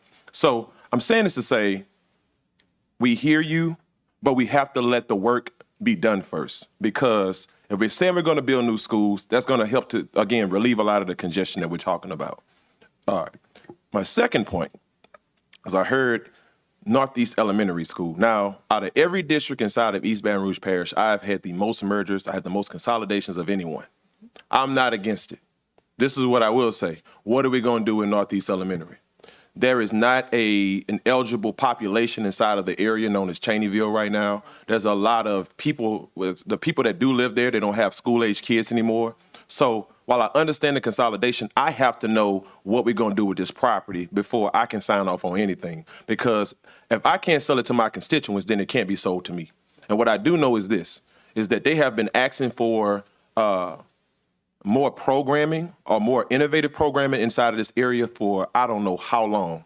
And they feel as though their voices are not being heard. And I'm their voice tonight in saying, before we move forward with anything, we need to see every single plan of what we're going to do with this building. Because the last thing they want inside of that area is, one, we got a vacant building where nobody's going to buy it because there's no eligible business that wants to move into that area. Or two, we tear this building down and there's nothing to fill this empty plot of land right across the street from it. It's just not something that I want to walk into. I know those constituents and those residents in that area don't want to see a really good school go away. So again, I just want to see this plan in its finite or its absolute comprehensive form so that when I go back and I talk to those constituents or to those residents, they know that they have an absolute plan in front of them that's going to not only generate more student success and more student population coming into that area, but also is going to generate more programming that's going to feed into the needs of those people in the area. Thank you.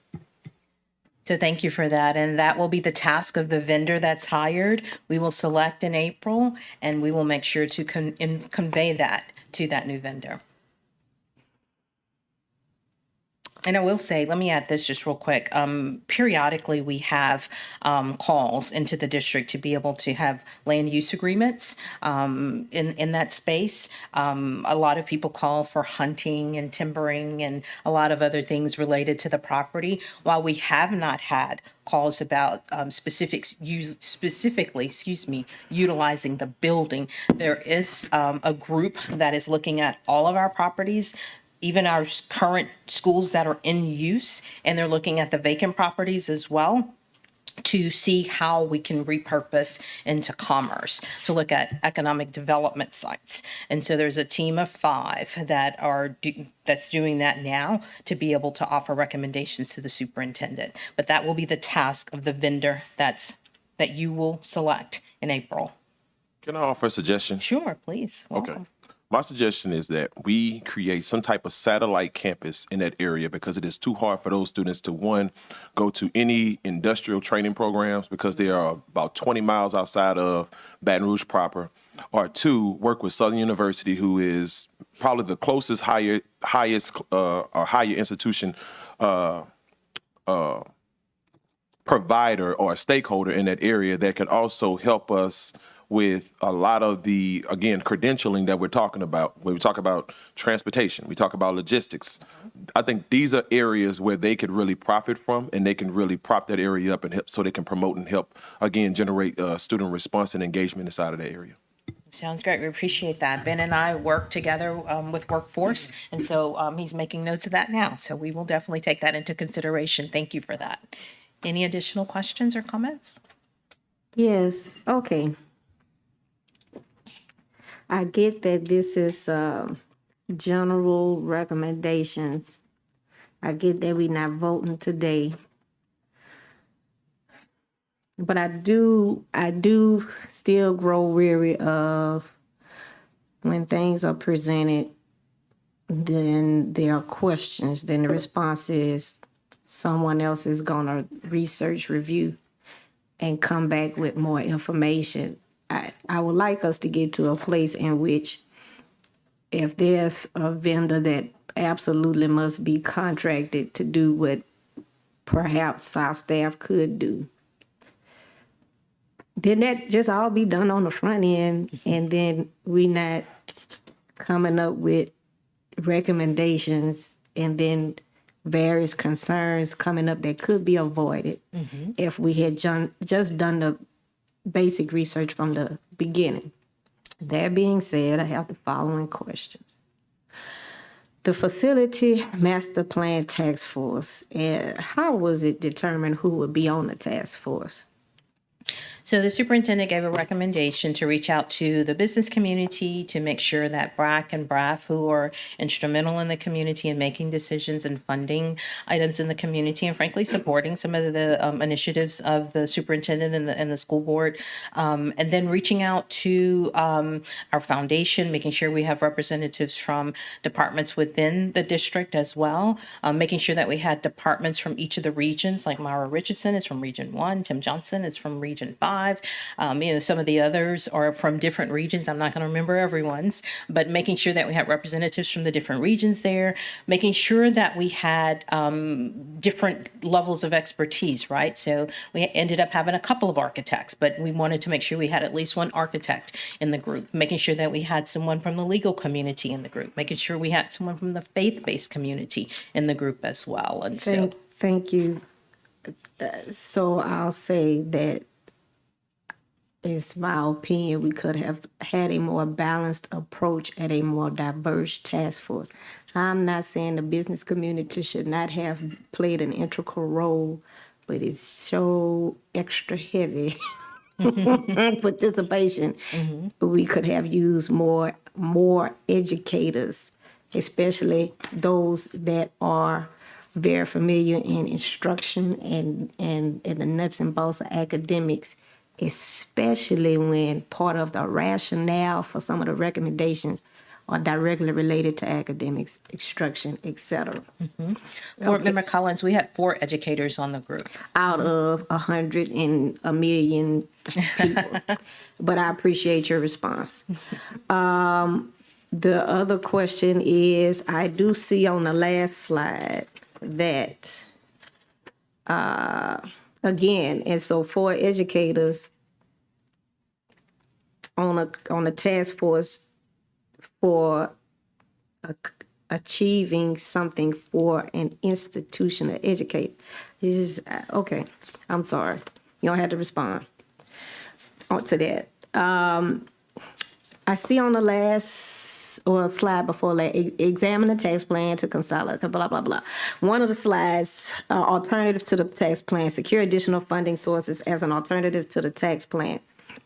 It's good to see that, but then my question is, what is the recommended funding source for each of these recommendations? Is all of this supposed to be a revisioning of the tax plan that voters approved on the ballot?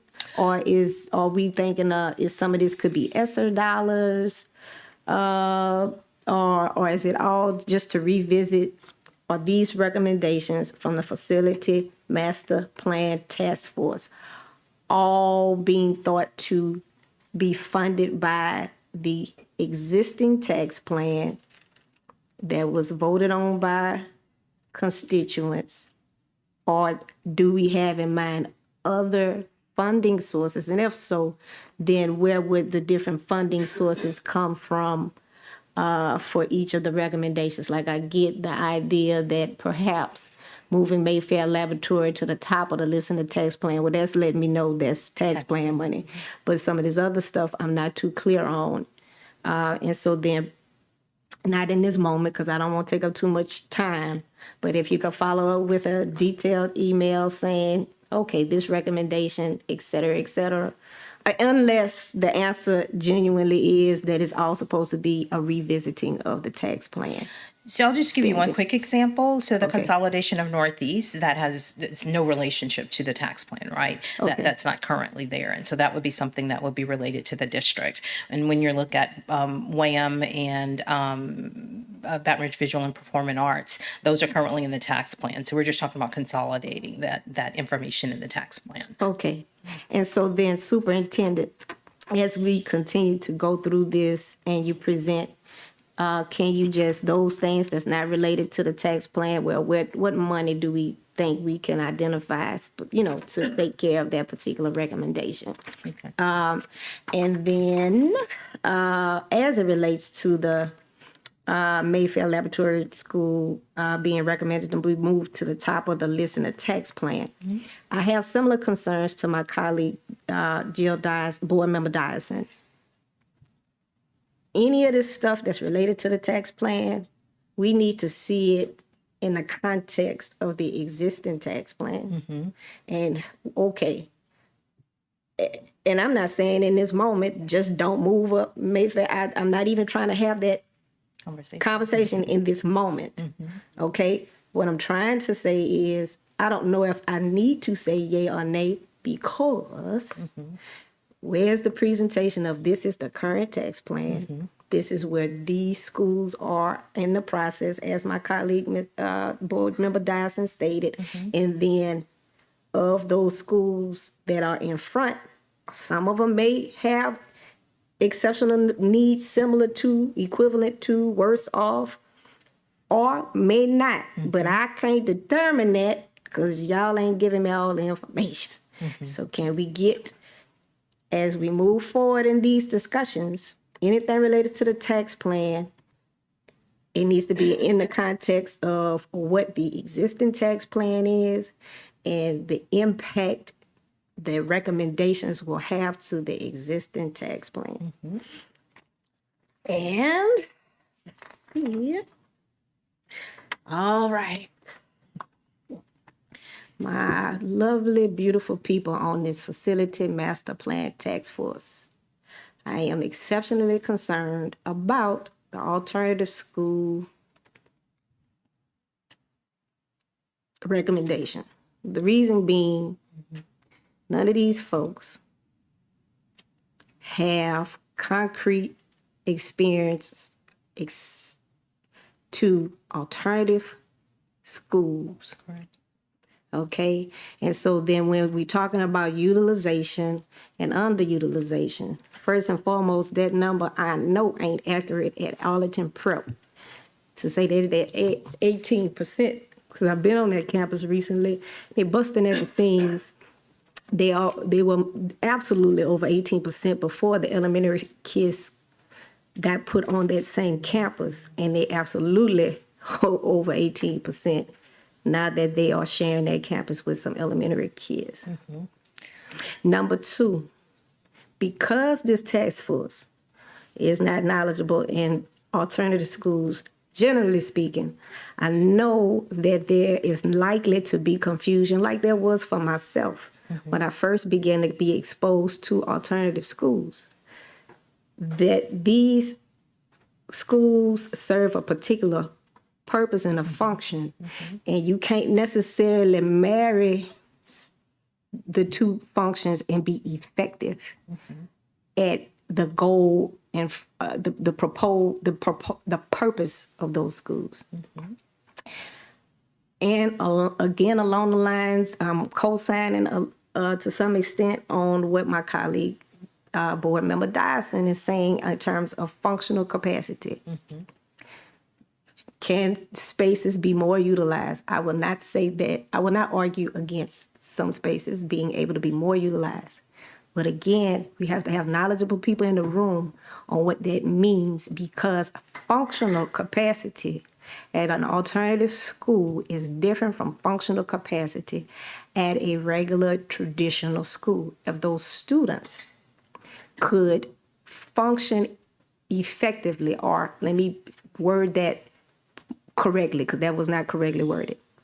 If a regular school could accommodate those students on a regular campus, they would not be at the alternative school with a smaller concentration of students, those students are better supported on a smaller campus. Does that mean it have to be smaller than as small in population as it is? Maybe not. But clearly we need some folks that understand that you don't go and fill up an alternative school that has a physical capacity of 500 and fill it up with 500 because they could continue to struggle at the home school that they are at.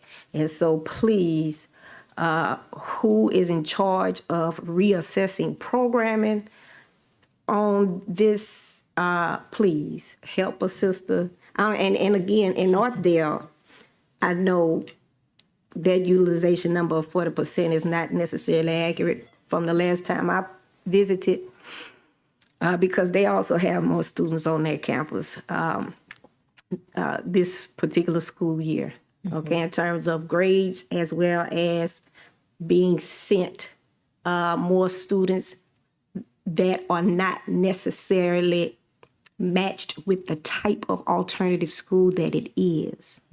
Okay, so please, superintendent, please make sure that whoever is reassessing the programming of our, if that means adding a person on the task force with expertise and specific experience in alternative programming, in understanding the different types of alternative programming, their purpose, and capturing the true numbers of functional capacity, then please, I beg of you to get that person on the task force.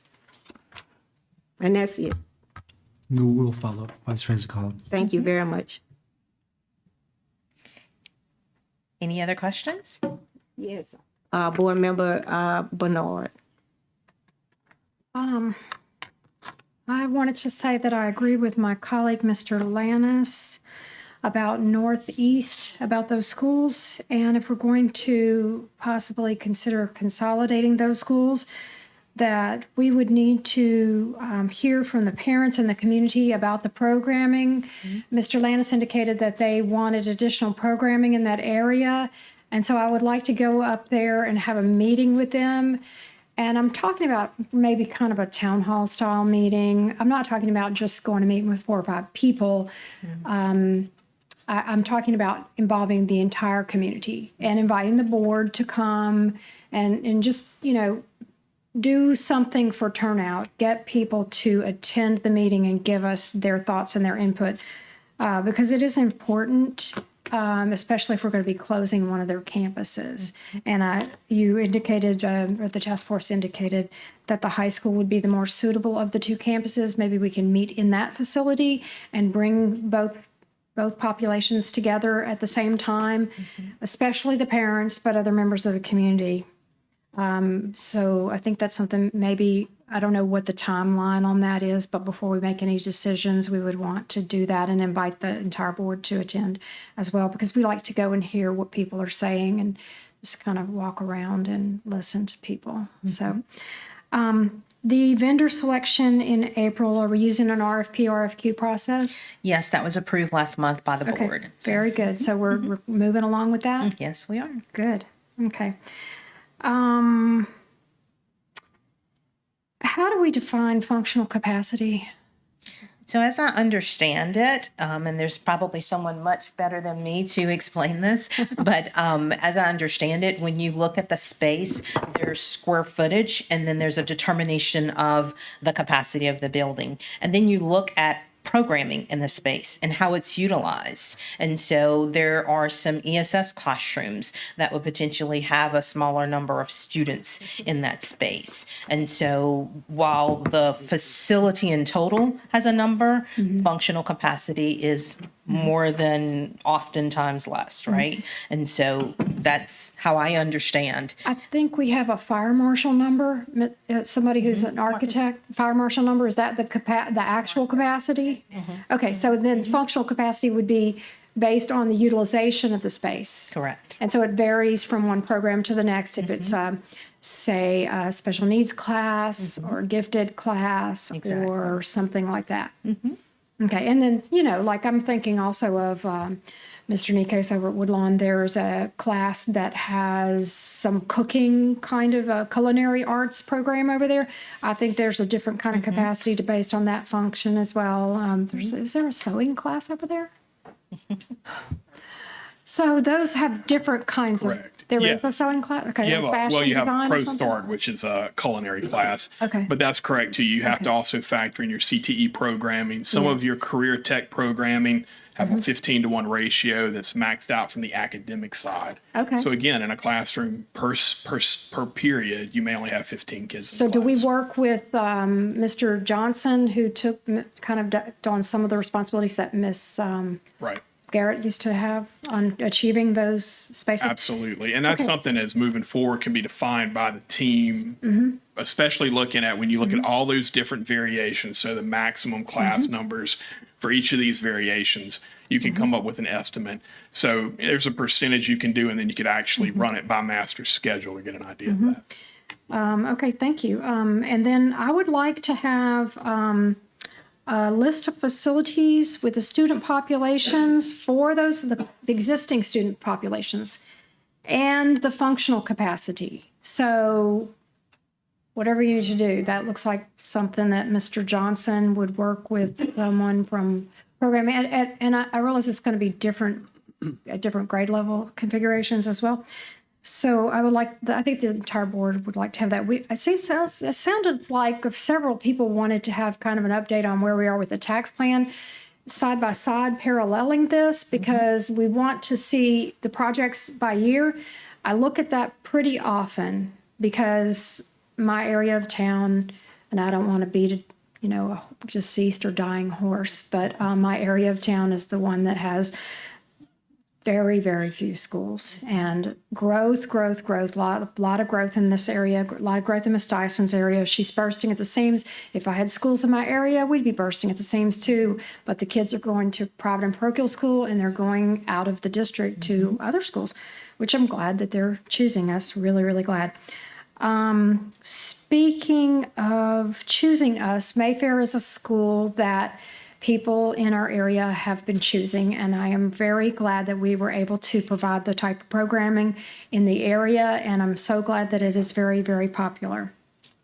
I think it's very hard for us as a board to make these kinds of decisions, and when we put the tax plan together, we did it with the recommendations of the tax plan managers, and the board did it together, and we had a lot of community input. We went to schools in every part of town. The community told us what they wanted. In some cases, they demanded what they wanted. And I understand these are our children, and we need to provide for them in every way possible. Right now, we have a school that is a high school that we've identified the site, and we are in a purchase agreement and design phase and about to be in construction, right? Design, and we're about to be in construction? We're still in design. Okay, so we're in design, and this school was supposed to be completed when? Miss Anderson, can you just come on up here?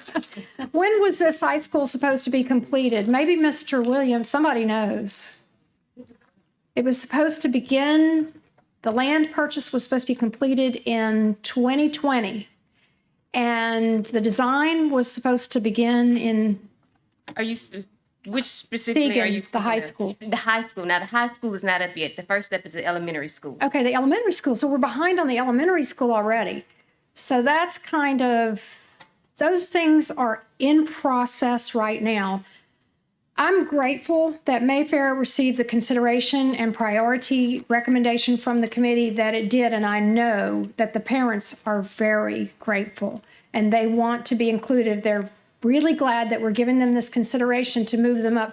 But my question is, and I think other people have asked this as well, we don't mean that they are moving to start right now, design and then construction. We mean as soon as we have these other projects, or would it be, what's the revenue look like in terms of matching these three projects that we're talking about? The high school that's next, the elementary school should be beginning pretty soon, and then Mayfair. So what's the revenue collection? Does it match the projects, or?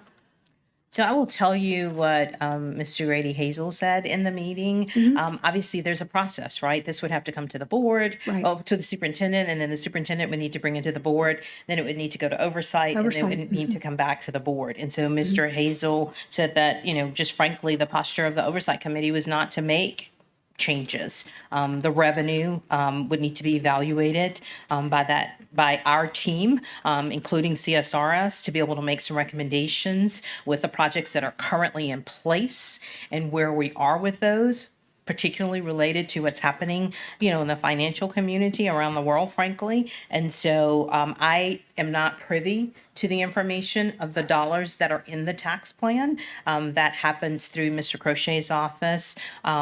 Ms. Anderson, CSRS. And Ms. Anderson, yes. Did you want to speak to that?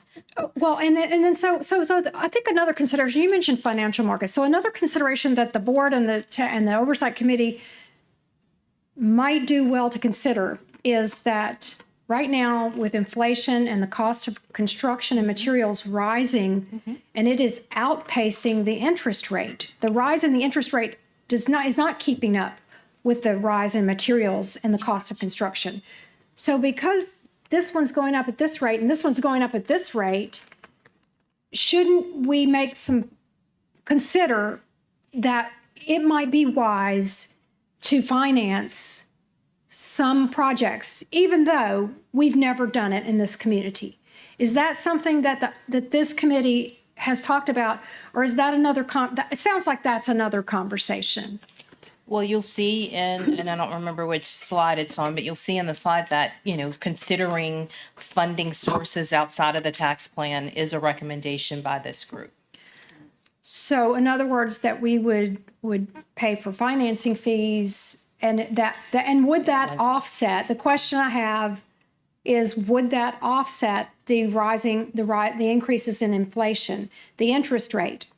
That's something that cannot be answered here, Board Member Bernard, but that's something and that's speculation. That's highly speculative, isn't it? It is. It is. Okay, but I think we need to be thinking about it. So, okay, thanks. Thank you. So, back to Mayfair. We're talking about them coming immediately after these two projects. Is that what we mean when we say, or are we talking about moving them before these projects? So the rationale was to move it up in the tax plan. So it would be moved prior to Brownsville that you'll be voting on tonight and some of the other schools that are in the tax plan. That was the recommendation. But obviously funding in the tax plan was not discussed. So maybe, Board Member Bernard, it would be possible for some of those questions that you would like for us to consider, since these are just preliminary recommendations, because this will go to the processes, they'll go to the vendor, and then the vendor will do that. We can take down some of these considerations from the entire board and then make sure that it's included in our process as they begin to think about what are those solutions that the board would like for them to consider.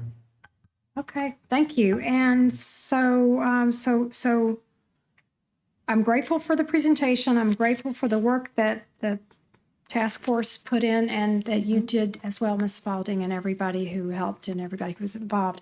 I guess we still have a lot of questions, and I would like to receive, and I know the entire board wants to see this, the list of facilities with the student population for each and the functional capacity. We probably need a brief description of the different programming that exists on each campus as well. Thanks so much. Sounds great. We have a spreadsheet that we can share with you that has that data. Okay, and General Counsel wants to address okay, moving forward with Board Member Ware Jackson. Thank you, ma'am. We're talking a lot about the buildings in the tax plan. I'm wondering about BRCVPA and WHAM. I know where are they in that mix? They're a little farther down. But the thing that I'm more concerned about with those campuses is not so much the buildings, but the effects of the carpooling on the traffic is, of course, we know is horrendous on Acadian and College Drive. And, you know, we had some opportunity a while back from some private people in construction that were willing to help us alleviate that problem, but we kind of passed it up. And every time I think about it, you know, I get sick when I drive down College or Acadian, especially around the carpool time. So, you know, I'm really concerned about that. If I don't know where we are on the timeline, if there was anything that we could possibly do to alleviate some of that congestion. And also, I'm concerned about parking lots. And I don't know if you all took a ride to all the schools and, you know, really looked at all of them, but I'm thinking particularly about Westdale Middle and Tara High. And there are some horrendous potholes that I mean, you're dodging them when you're driving in the sunshine, but when it rains and you can't see the holes, I mean, people are tearing up their cars, and I've had the personal experience myself of falling in a few of them. So I know there's a lot of concern about that, and I don't know where all of that fits in to this whole scenario, but we really need to do something about that. I'm sure Westdale and Tara are not the only ones. You know, they're just some older campuses. And so, you know, I'd like to have a look at that and see what we can do, where that falls into this whole plan, if it does at all.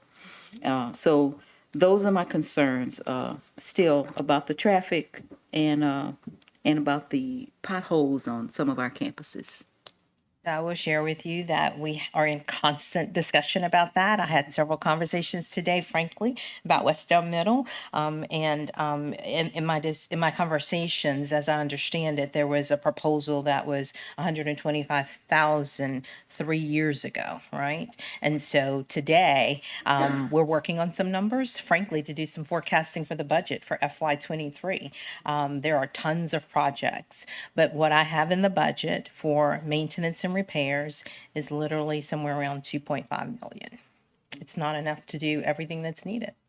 Right. So you're thinking a parking lot repair is around 125,000? So Westdale Middle, because of the depth of what's happening in the parking lot, and because of wanting to have a more sustainable resolution in that space, we're looking at cement as opposed to asphalt. And, you know, cement has increased in costs nearly 40%.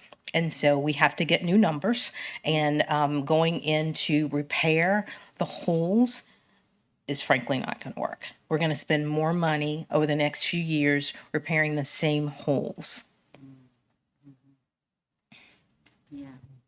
Yeah, it looks like we need to find some more, another avenue of funding, you know. The recommendation is there. I've got some ideas, but I'm not going to say them right now.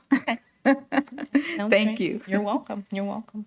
Did you want to know where Baton Rouge Visual and Performing Arts was in the tax plan? I'm sorry. Okay, so Brownsville is FY22. Forest Heights Academy is FY22 as well. FY23 is Baton Rouge Visual and Performing Arts and Wildwood Elementary. FY24 is McKinley High and Woodlawn. FY25 is the middle and high school in the southern part of the parish. FY26 is Mayfair and Villa Del Rey. FY27 is Westdale Heights, Wham, and Glasgow. FY27 is Wham and Glasgow. FY28 is Sherwood Middle Magnet and Broadmoor High. FY29 Scotlandville and Tara. And that's the end of that plan. So we got at least 5 more years of some horrible traffic on College Drive. Yes, ma'am. Sorry, everybody. Thank you, ma'am. Sure. Board Member Godey. Yes, thank you very much. First of all, I really would like to send and for the entire board, the thanks to you and your committee for getting this process started. And I recognize this is a process, and this was a 20,000-foot view. going over and we're asking 2-foot questions, which are valuable in the fact that it'll give whoever we hire as a consultant things to work on. But I do not want your committee to think that it expresses displeasure in what you've done, because they've taken on an important task, and it's the kind of task that won't make everybody happy, but it's the kind of conversation we haven't had on this board, and from what I can tell, for a very long time within this board. So these were a lot of community members. They gave freely of their time and effort at no cost and their expertise. And I just want to make sure that those members of the committee know how much we appreciate the work that they did. And we had all very pertinent and valuable concerns and questions lifted up here, but those are really more for the consultant that's going to be hired. And I don't want that in any way to take away from the work this committee did, because I think they did an outstanding job of getting the process started. You know, the hardest step is always the first step, and now we've taken this first step and are going to go forward from there, something we haven't done, quite honestly. But I do want to come back to what Board Member Bernard said earlier. Even though we've talked about this plan as being a pay-as-you-go plan in the tax plan, that is not what is legally written in the document. And so I really want us to consider, as we go through this, for the consultant to consider what options we may have for bonding out some of these things. Now, recognize any bond we would issue couldn't go past the time of the tax collection. So there's a very definite end. So it's a pay up. It has to be paid up by the end of the tax collection. But as far as I've been told legally, there's nothing stopping us from bonding. We have said over and over again, it's pay as you go, but that might be not a wise thing to do. I've been bringing this up for 3 years, that we're losing money by trying to stick to a promise that we're not legally held to. And not only that, we end up giving our students less than what we could give them if we were intelligent about how we went about doing this. So I want to make sure that is not off the table. It may not be feasible, given we only have 7 years left of revenues and things like that, but it is something that I think deserves consideration as we go through that. Okay? Thank you. Thank you very appreciate that. much. Thank you. Superintendent Narcisse. I just want to echo as well, just to the committee and all the internal, external members, just in terms of their participation and bringing their expertise to doing this work. When the board charged me to do this master plan, I knew it was not going to be easy. As most of the board knows, every decision is not an easy decision, but we are very appreciative of their commitment and their expertise and bringing a lot of that to the table. And we look forward to continuing support from our community as we kind of move this work together. So just wanted to publicly thank them as well. Thank you. Thank you, Superintendent. And to be clear, it's not that I had, when I made my comments, not that I had a personal grievance with those on the task force. Just lifted up that we are an institution of education, and it would very important to have more educators of diverse levels and expertise also at the table. So I don't want to be misunderstood as saying anybody in particular just didn't need to be on there. I appreciate them volunteering their time as well. Moving forward with item D1, items for consideration. Freezer at Southeast Middle.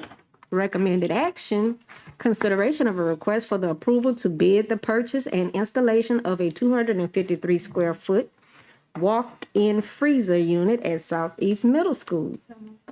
All right. So Bernard and Dyson.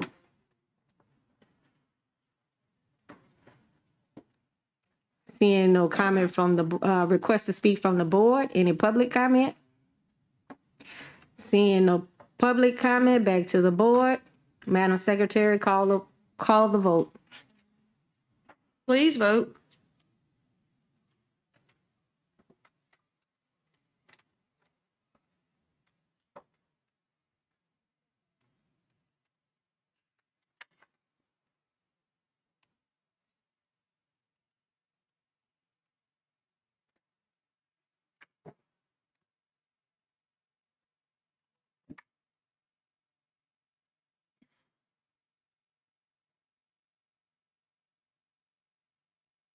The motion carries.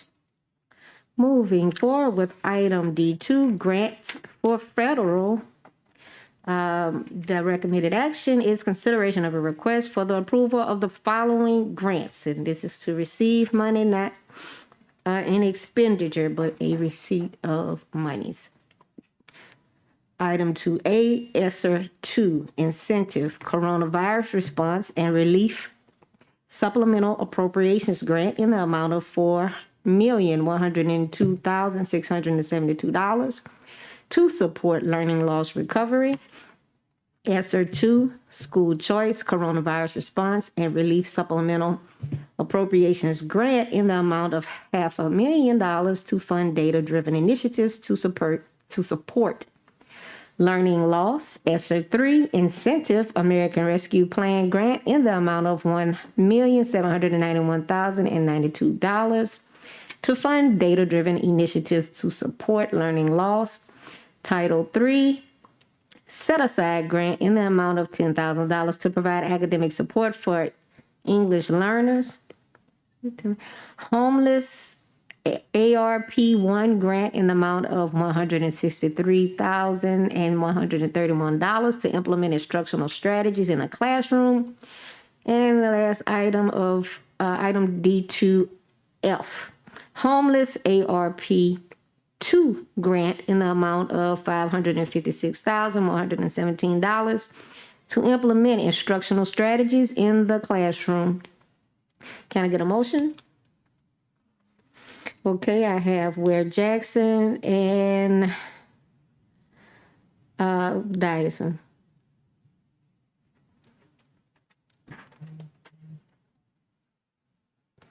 Seeing no request to speak.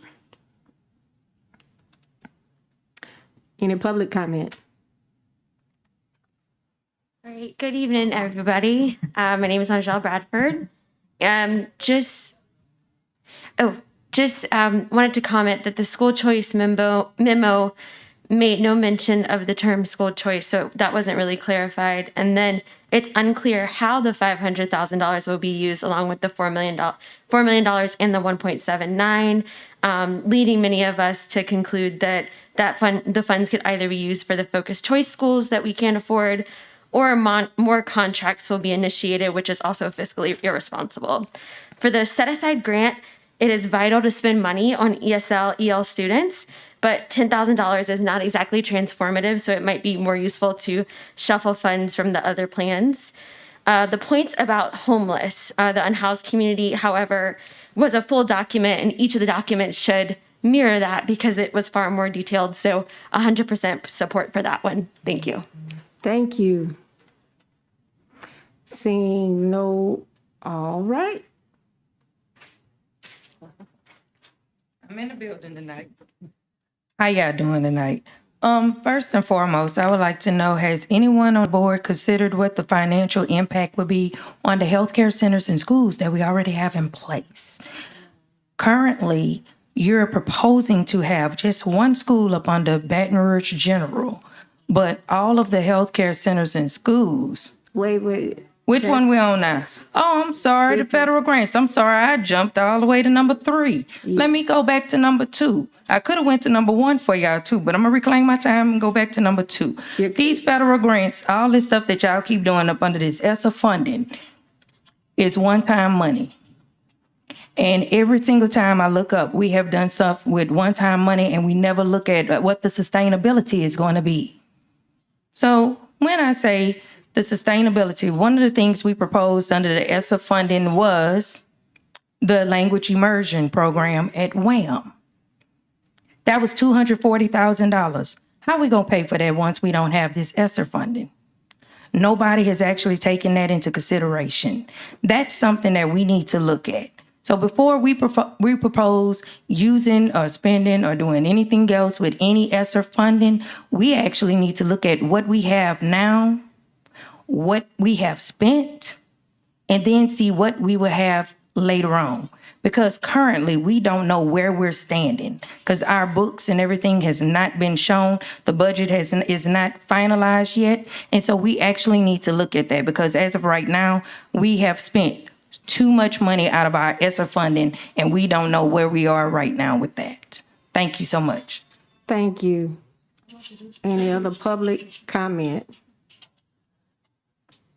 Okay, back to the boards. For clarity, for myself, to make sure, and you answered this question, Superintendent, during our meeting earlier this week, but I want to be sure that I was clear. None of this money has been encumbered. This is new monies coming in. Is that correct? Let me get Dr. Bethley, who runs our federal programs. Evening. Yes, ma'am. This is new funding that the State Department has awarded us. Okay. One more question.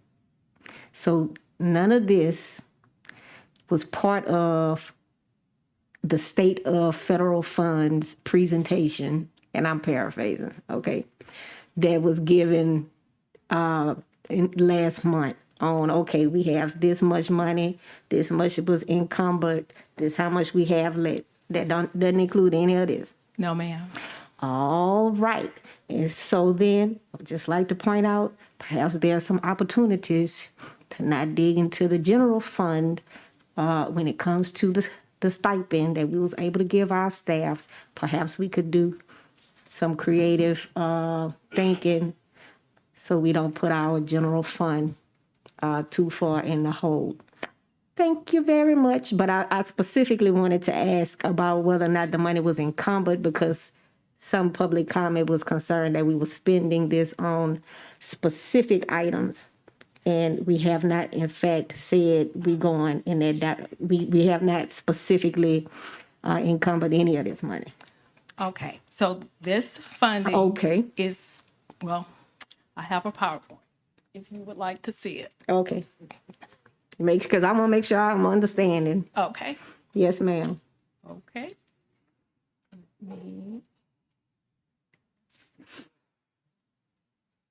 Okay. So this is additional funds that the State Department has awarded us. And it's ESSER 2 and ESSER 3 incentive funds. But the State Department is very specific to what we can spend the money on. So ESSER 2 incentive is rounding off to $4.1 million. And as you can see, it has given us the initiatives and what we can spend the money on. So in this pot of money, we're going to spend it on individual graduation plans, and most of it is dedicated to pre-K, where we're going to expand our pre-K program in grades, ages 3 to 4. Then they awarded us money for a social worker for our alternative schools. And as you can see, they are the ones who gave us this amount. We did not set this amount. It came straight from the State Department. Okay. They're also allocating funds for class certification for our pre-K teachers. And also they allocated funds for the education pathway, which is focusing more on professional development for our teacher leaders. The $500,000 for school acceleration, the State Department was very specific with this. As you can see on the slide, they have identified the schools. These schools were, in their opinion, experienced the most significant academic impact. So these schools will have to divide this pot of money. Then the ESSER 2 school choice, it is a separate budget also that the State Department awarded us. It flows through our district, but it's only for these particular charter schools. As you can see, it's for Basis, Primary Mid-City, for Helix Legal Academy, and for IDEA University Prep. How was that determined of all the charter schools? Did the state say how they determined it? No, ma'am. I do know that the charter schools had to fill in an application and submit to our State Department. Okay. So, Ms. Bethley, and So the bottom line of what you are showing now is that the state has already predetermined how we should use this money, Yes, ma'am. independent of whatever the federal government may have said. Well, they took directives from the federal government, but this is ESSER 2 incentive. This particular grant is Okay. ESSER 2 school choice. Okay. So we have a lot of budgets that fall under ESSER. Okay. And so that's why they saying, and because at first they didn't used to say, and we touched real briefly on that when I was talking with the superintendent earlier. And so, but you specifically answering the question, that's why they started adding incentive Yes. behind it. Because at first it was, Yeah, there's a big pot of money. We have some broad guidelines. Yes, It's- ma'am. Okay, now they saying, we need you to use it on this. These initiatives, yes, ma'am. Aha. Okay. Okay. Okay, so the next slide is ESSER 3 incentive, and it's 1.7 roughly $1 million. So you can see the list of initiatives. The money will be spent on ACT vouchers for ninth graders, also for 10th and 12th graders. The $650,000 will fund our ninth grade academy. And then we have money that's allocated for a management system for a community service app. The next slide you will see is the $60,000 is also allocated for individual graduation plans. Now, the state has shared with us that we are going to receive additional funds to focus on mental and behavioral health. So we will get that allocation in the coming days. Also, the state is going to provide us money for summer learning programs and for after-school learning programs. We've also allocated funds for EL certification and special education certification. We are going to allocate, well, the funds have been allocated for our literacy foundation training and also for School Support Institute, which this pot of money will be awarded to us. So it will allow district leaders and principals to attend the School Support Institute. We are receiving funding for our Reimagine initiative. There are 4 schools that have been identified, and the state will also award us additional funding for this initiative. And also, we're going to be in partnership with the Office of Human Resources to have funding for a talent pipeline research initiative. The homeless allocations were awarded to us in 2 buckets of funds. You see the first bucket was 163, 131.00, and it's basically going to support our wraparound services, part-time personnel, full-time personnel. Also, this money is allocated to provide short-term housing for those families and students that are identified as homeless. The next pot of money, as you can see, is a little over $500,000, and basically, they just gave us 2 buckets of funds, and so it will be used for the same thing. I've also provided in the slide a snapshot from the U.S. Department of Education of indirect costs. And then this is a slide that will capture what the indirect cost rate is and what the amount is.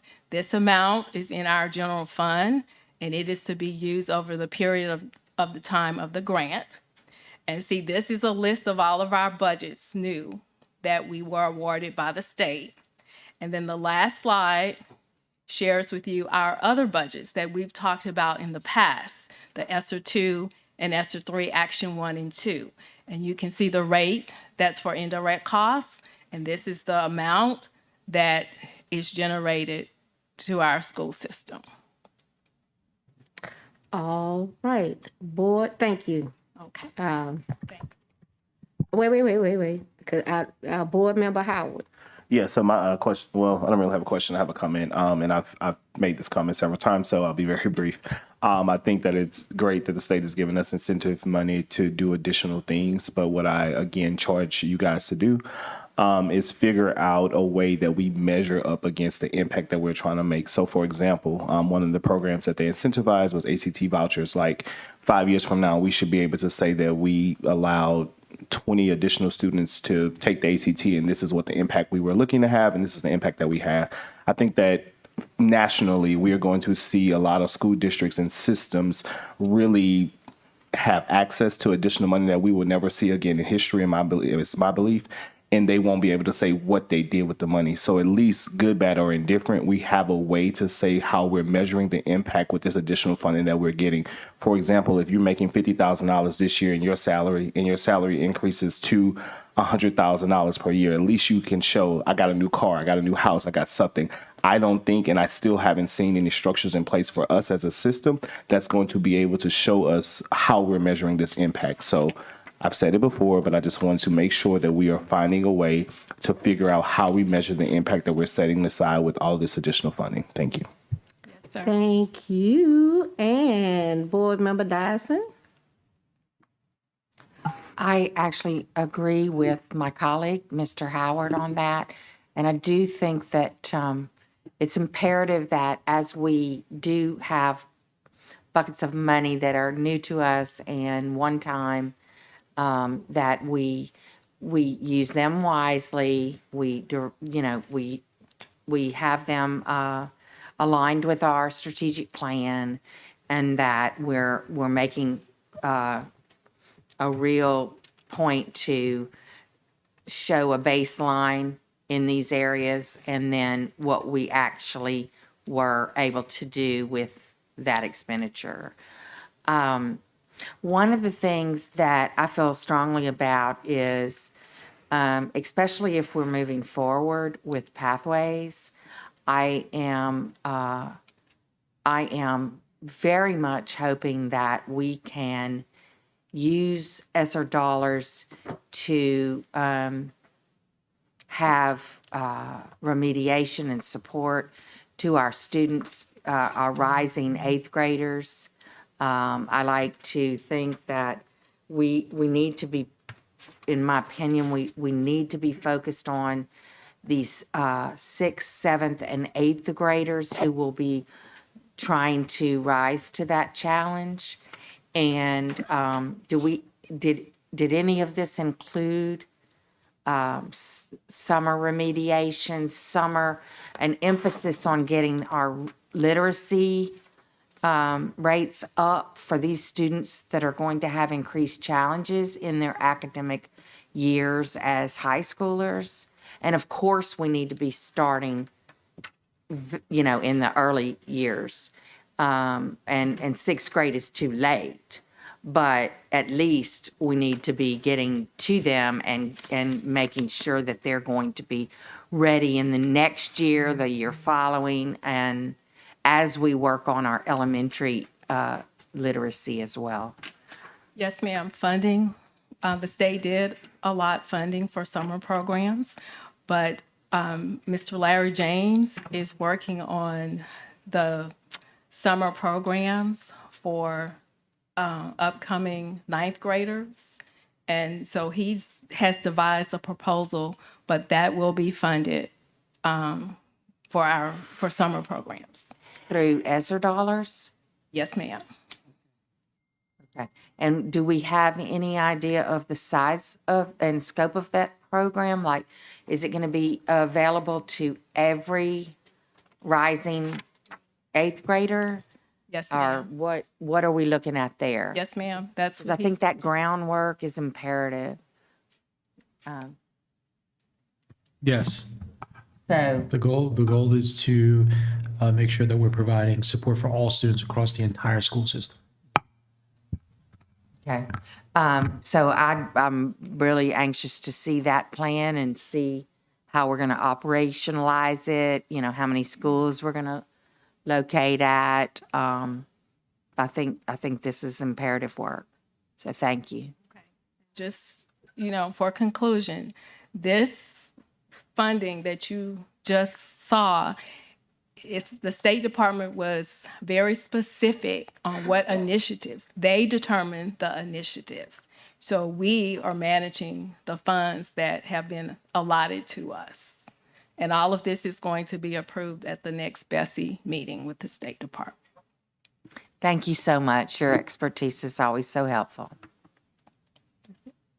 One more. Board Member Will Jackson. Before you go. Just a minute ago, you had a slide up with the numbers on it, and there was the rate. Most of the rates were like 25%. Yes, ma'am. Could you just go a little bit deeper into what is the rate for? Okay, so the rate of indirect costs is determined by the State Department. So, like, for example, you see ESSER 2 Action 1, that is the rate that's populated in our electronic grant system. So it's calculated at an estimate of 7.9 million. So that is our indirect cost that was generated from the total amount of that grant. That's our indirect cost? Yes, ma'am. The general fund. Mhm. That goes to the. Okay. Thank you. Seeing no other requests to speak, that is it. Any public comment? Seeing no public.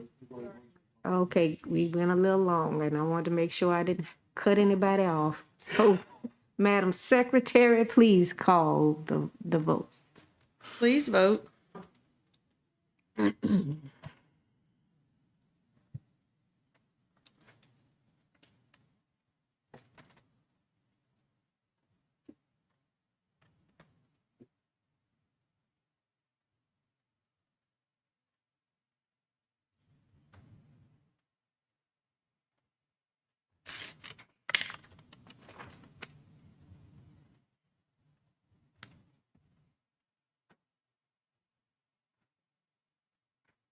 Mr. Lannis, are you having?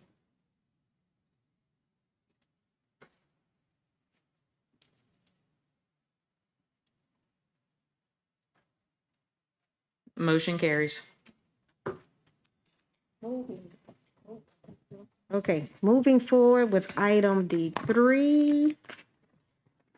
Memorandum of Understanding with Baton Rouge General Medical Center. The recommended action is consideration of a request for the approval of a memorandum of understanding between East Baton Rouge Parish School Board and the Baton Rouge General Medical Center to provide a school health clinic at Claiborne Elementary.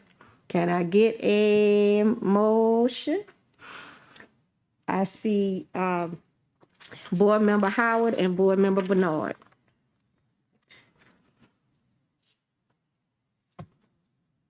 Board Member Dyson for request to speak. Yes, I was hoping Ms. Dupree could come and share a little information on this for us first, and then I'll. Absolutely. Vice President Collins, Dr. Narcisse and Board, I'll just share a little bit of information as you requested. This is not a health centers and school. This is a health clinic. Health centers and schools are funded by the Louisiana Department of Health. This is a health clinic that Baton Rouge General will fund, and they will provide the staff. And we're starting at this one school. This is our first step. Our goal is to work with all our medical partners so that we can have more medical opportunities and facilities for our students. So this is just the beginning, and we're starting now so that we can set it up and iron out the little details for next year and the future. So one of the things that they'll use for their funding source, I presume, is that they will have the ability to bill Medicaid for the services that they are providing Yes, for ma'am. these students. Yes, so, ma'am. So they're able to carry on with this, and this is a start of one school, and they will be self-funded in a way because they will be, for the most part, billing for their services that they're providing to our students. That is correct. And is this clinic at the school site strictly for the students, or is it one that teachers or parents or anyone else, or how is that going to work? It's Community. open. It's open to students, faculty, families, staff, because it is a clinic which is connected to the Baton Rouge Clinic. I mean, to the Baton Rouge BRG. Well, I'm thrilled that we have, that we're building an array of medical providers and partnerships with, we've got some really great state-of-the-art medical facilities here, and I'm looking forward to see this grow. So thank you very much for bringing this to us. Thank you. Board Member Gode. Yes, and Ms. Dupuy, again, same thing. Thank you very much for bringing this to us. I'm very encouraged by this. I would also ask you to consider two things as you go through. I recognize I'm going to be speaking about the future, but telemedicine is going to become very important, and so we have good internet systems and good connectivity and the ability to run those things. So I'd hope that would be somewhere in your mind that we could have a telemedicine room or something. And then secondly, I know this is member Lannis's district, but we talked about uses and things of Northeast Elementary and things like that. That area is woefully short of medical facilities. And to me, that would be an excellent use of maybe some resources we have up there, is to provide even a community clinic attached with some of the property and resources that we have up there. So just put that in your memory bank as things come along. I appreciate your work. Yes, sir. Thank you. Board Member Howard. Thank you, Vice President Collins. And I want to kind of basically share some of the sentiments of my colleague, but I want to also encourage, like, these are the stories that we need to hear more of. I've been in places where this has been like something that they do for students all along. We often hear about the bad things that are happening in our district, but I do think that this is something that communications and folks that we need to uplift, because there is a dire need as we continue to have a need for medical services in North Baton Rouge, to see the school district partnering with hospitals and institutions to provide that. That's a story. That should be the headline news, not about a fight at terror or the kids who brought a gun to school. Like, this is the things that we should be seeing in the news. So I encourage the Charleses of the world, the advocates, the WFBs, the WBRZs. These are the things that we need to hear more of if we want to really tell a true story of all the things, and not just these negative biases that continue to plague our school system. Thank you. Thank you, Board Member Howard. Board Member Dyson. I'm sorry, I failed to ask. So is Baton Rouge General receptive to helping with behavioral health as well as physical? We've started conversations with them, and we're exploring what we can do to help meet the needs of all our students. This is one of the things that Dr. Narcisse has charged myself and Cherie Duvick with, is to work with our partners so we can expand the services we provide to our students in the medical and behavioral areas. Great. I know that the behavioral health is so needed across the district in every single school across our district. One of the things that I thought of as my colleagues were speaking, so there's a hospital that is located in Zachary, and they would be in close proximity to the Northeast schools. Probably the closest would be right there in Zachary. So that is another partnership that I would like us to explore when we think about what we're offering to the Northeast area. Yes, ma'am. Thank you. Thank you.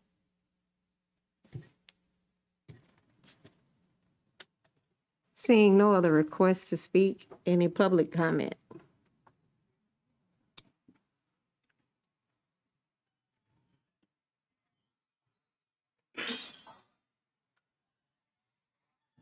Now I'm on my subject. Okay. How much is this going to cost? And what funding source are we using? Because I didn't hear that. Number 2, healthcare centers and schools actually receive funding from our school system in addition to the Bureau of Family and Child Services. So when we say that this Baton Rouge General Medical Clinic is going to be funded by us. Exactly from what source? And how are we going to sustain that? Because that hasn't been spoken of either. Medicaid don't sustain it. So let me explain that for you. He had, I just Can want you pause her time so yeah, I can? pause my time for 1 second because Mr. Landis said that it was going to be by Medicaid. Wait, hold up. It was stated that this is different from our other, and I don't want to misquote the exact title of what of the health centers we already have in our schools. This is a new, unique partnership. Baton Rouge General realizes a need to have a clinic in the area. Why not do it at Claiborne? They are paying for, they are funding it. It's not coming out of our pocket. Whoever the insurance that the family has, whether it's Medicaid, whether it's some HMO or what have you. So it's going to function like a regular clinic, and it's just a partnership with us by them being on the facility. So it's different from the health centers that you're familiar with and that we pay for, or that's with different funding sources. So it's not coming out of our pocket. And go ahead and resume her time, please. Thank you. Now, that is going to still interfere with healthcare centers and schools. So let me speak on healthcare centers and schools. Right now, what we did, our board, we actually cut funding from healthcare centers and schools prior to Narcisse becoming our superintendent. And cutting that funding from healthcare centers and schools eliminated the blue buses, which actually provided some of these other schools with actual medical care. Now, once Dr. Narcisse became our superintendent, one of the things that he spoke about was making sure that each and every school had medical. I appreciate that Baton Rouge General wants to do a program and stuff at Claiborne, but what about all of the rest of the schools? Right now, Northeast Elementary, since you wanted to merge it, Northeast High have a nurse, but Northeast Elementary does not have a nurse all the time, and this is particularly due to funding because we cut the funding. Now, yes, we do actually they do bill through Medicaid and any of the other things, but so does our therapists. Related services, but that still is not enough to actually sustain a full functioning clinic like the one that is at Northeast Elementary and High, which actually have a nurse practitioner, a social worker, a nurse, and a clinic coordinator. So if Baton Rouge General is going to do that, how are they going to sustain it? Because Medicaid expansion may disappear. Thank you. Any other public comment? Seeing no other public comment, back to the board. Seeing no board comment, Madam Secretary, please call the vote. Please vote.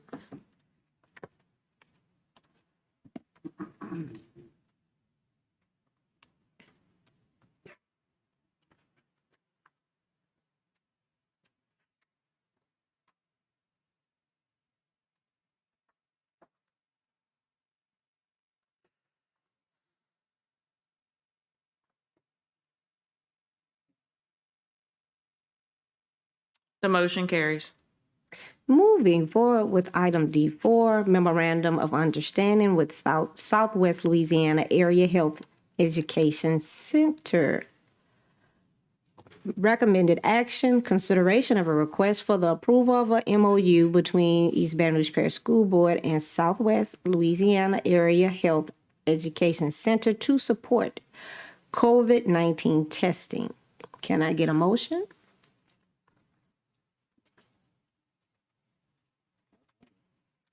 All right, and can I get a second? All right, Board Member Howard.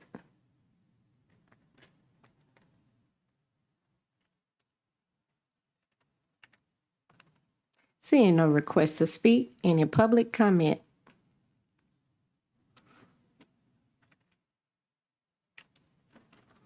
No public comment. Back to the board. Seeing no request to speak, Madam Secretary, please call the vote. Please vote.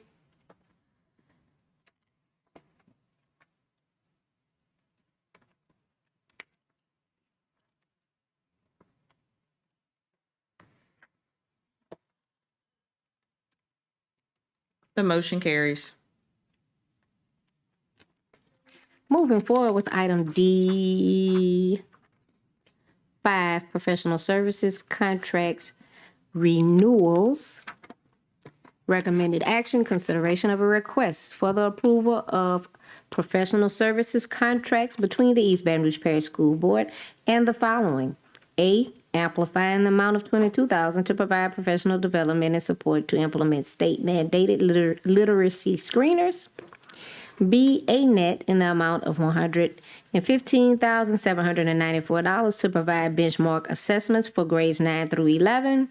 C, a net in the amount of $390,492.24 to provide benchmark assessments for grades 3 through 8 and professional development support.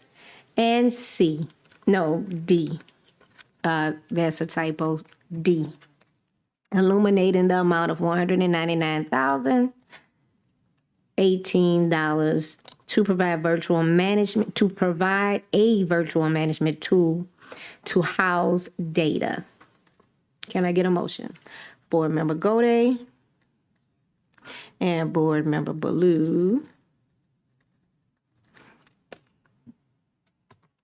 Seeing no request to speak from the board, any public comment?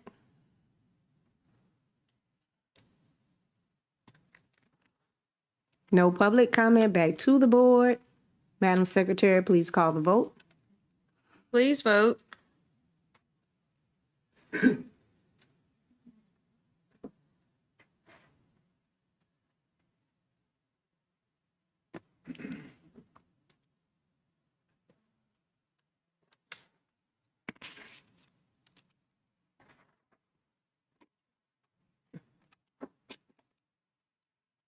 The motion carries. Moving forward with item D6, professional services contract.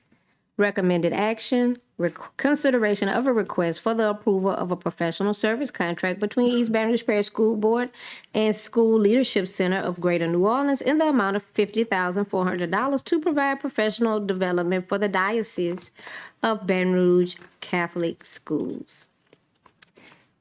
Moved by Board Member Dyson and seconded by Board Member Bernard.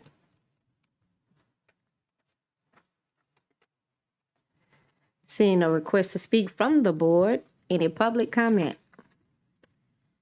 Seeing no public comment, back to the board. Please vote.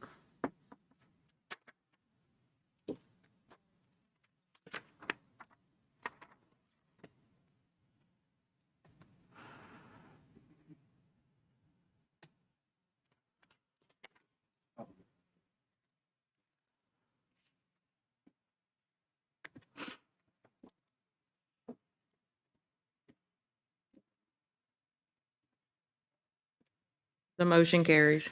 Moving forward with item D7, professional services contract compensation plan study. Recommended action, consideration of a request for the approval of a professional services contract between East Baton Rouge Parish School Board and SSA Consultants in the amount of $88,948 to provide for a compensation plan study. I have first by Bernard and second by Dyson. Seeing no request to speak by the board, any public comment? Seeing no public comment, back to the board. Board Member Ballou. Superintendent Narcisse, I just, if you could just walk us through as far as how you came about contracting with this organization for the study. So we'll call up our Chief of HR, Ms. Nicola Hall. Please come up to provide the process.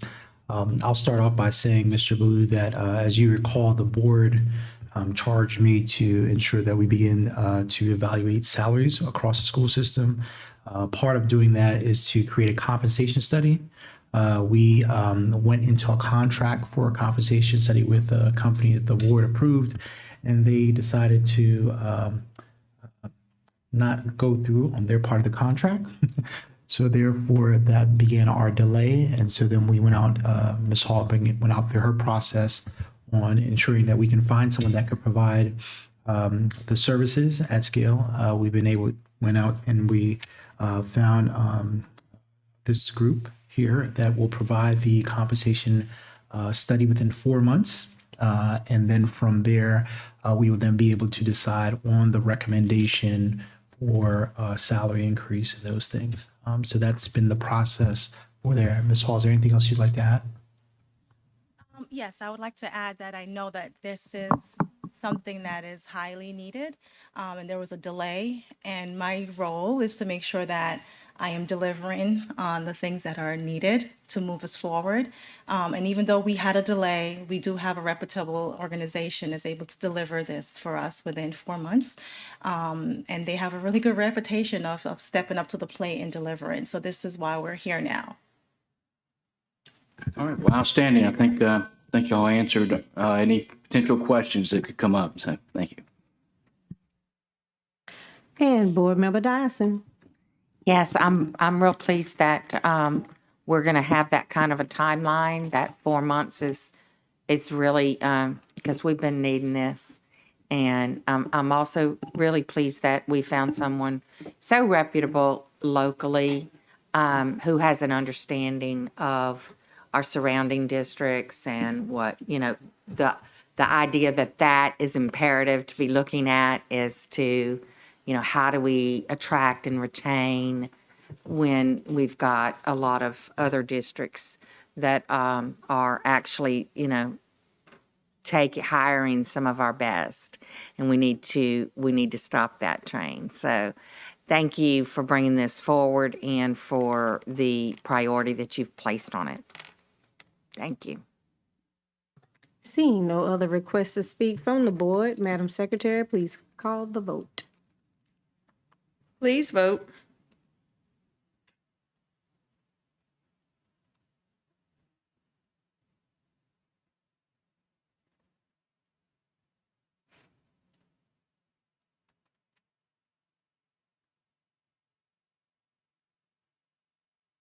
The motion carries.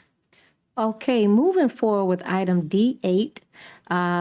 Before I state the recommended action is regarding the school year calendar for 2022 to 23, the superintendent has a presentation. Thank you, Vice President Collins. It's more of a talk than a presentation, but I just want to highlight a few things.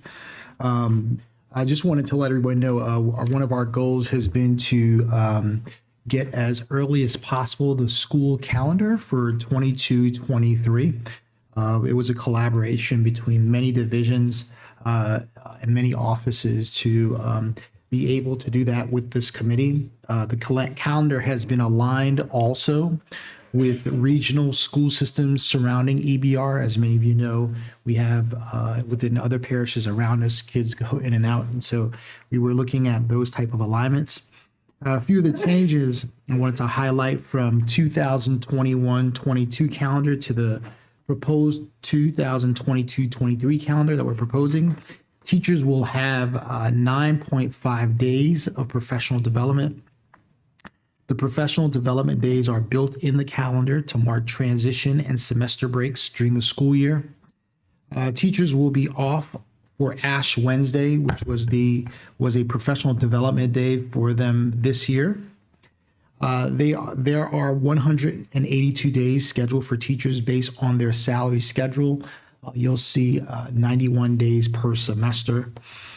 There are 5 contingency days built in within the school calendar. Students will attend school 174 days, which equals 65,685 instructional minutes. The Louisiana Department of Education requires 63,722 minutes each school year. We have built in an additional 1,965 contingency minutes, which will help with weather or other emergency management issues. There will be opportunities to provide feedback at the upcoming advisory council meetings for stakeholders prior to the board voting on the final calendar at the March 17th meeting. So just wanted to provide that update as the board considers this agenda item. Okay, thank you, Superintendent. The recommended action is a consideration of a request for the approval of the 2022-2023 school year calendar. Can I get a motion? Board Member Goday and Board Member Ware Jackson.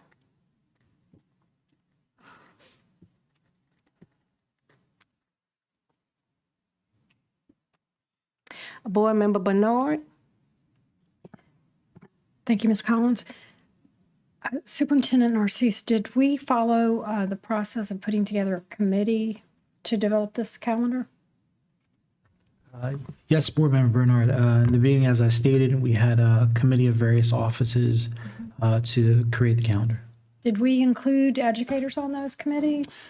Let me allow our Chief of Staff, Ms. Cron-Smith, please come up to Because answer we these typically questions. have a number of Thank you. educators from different settings, quite a few actually, who develop the calendar. Good evening, Board Member Bernard. So this year, what we did was we did meet with a collective group of members from various offices.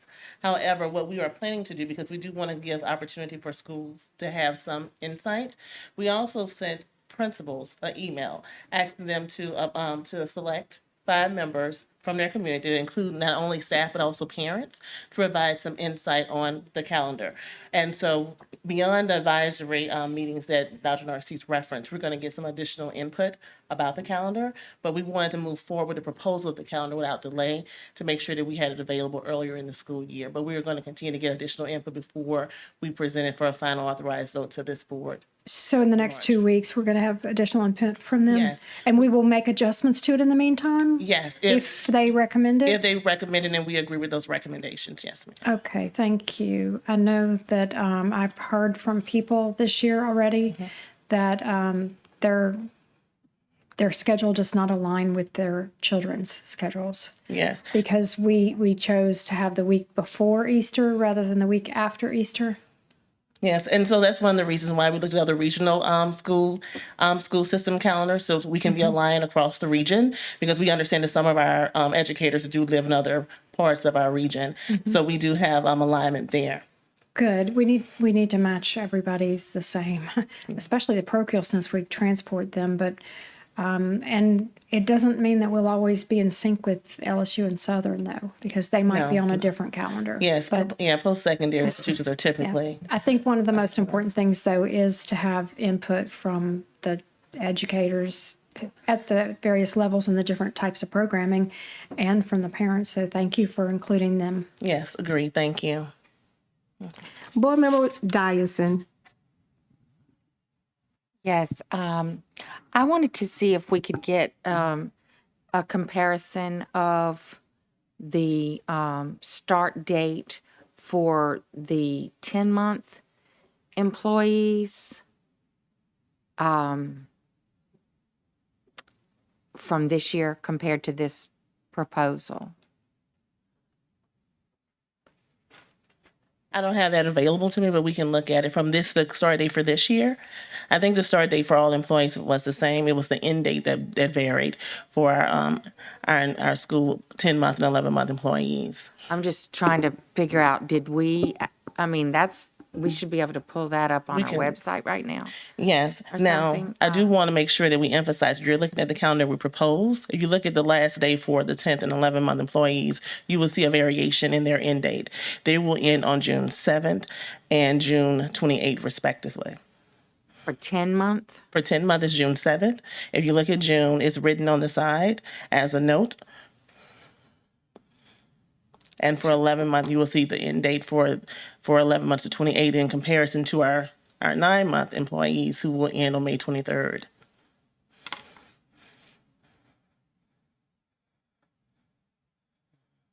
So, but I was particularly interested in the July. So it looks like our 10-month employees are going to be starting on the 18th and certified on the 18th, support on the 19th. And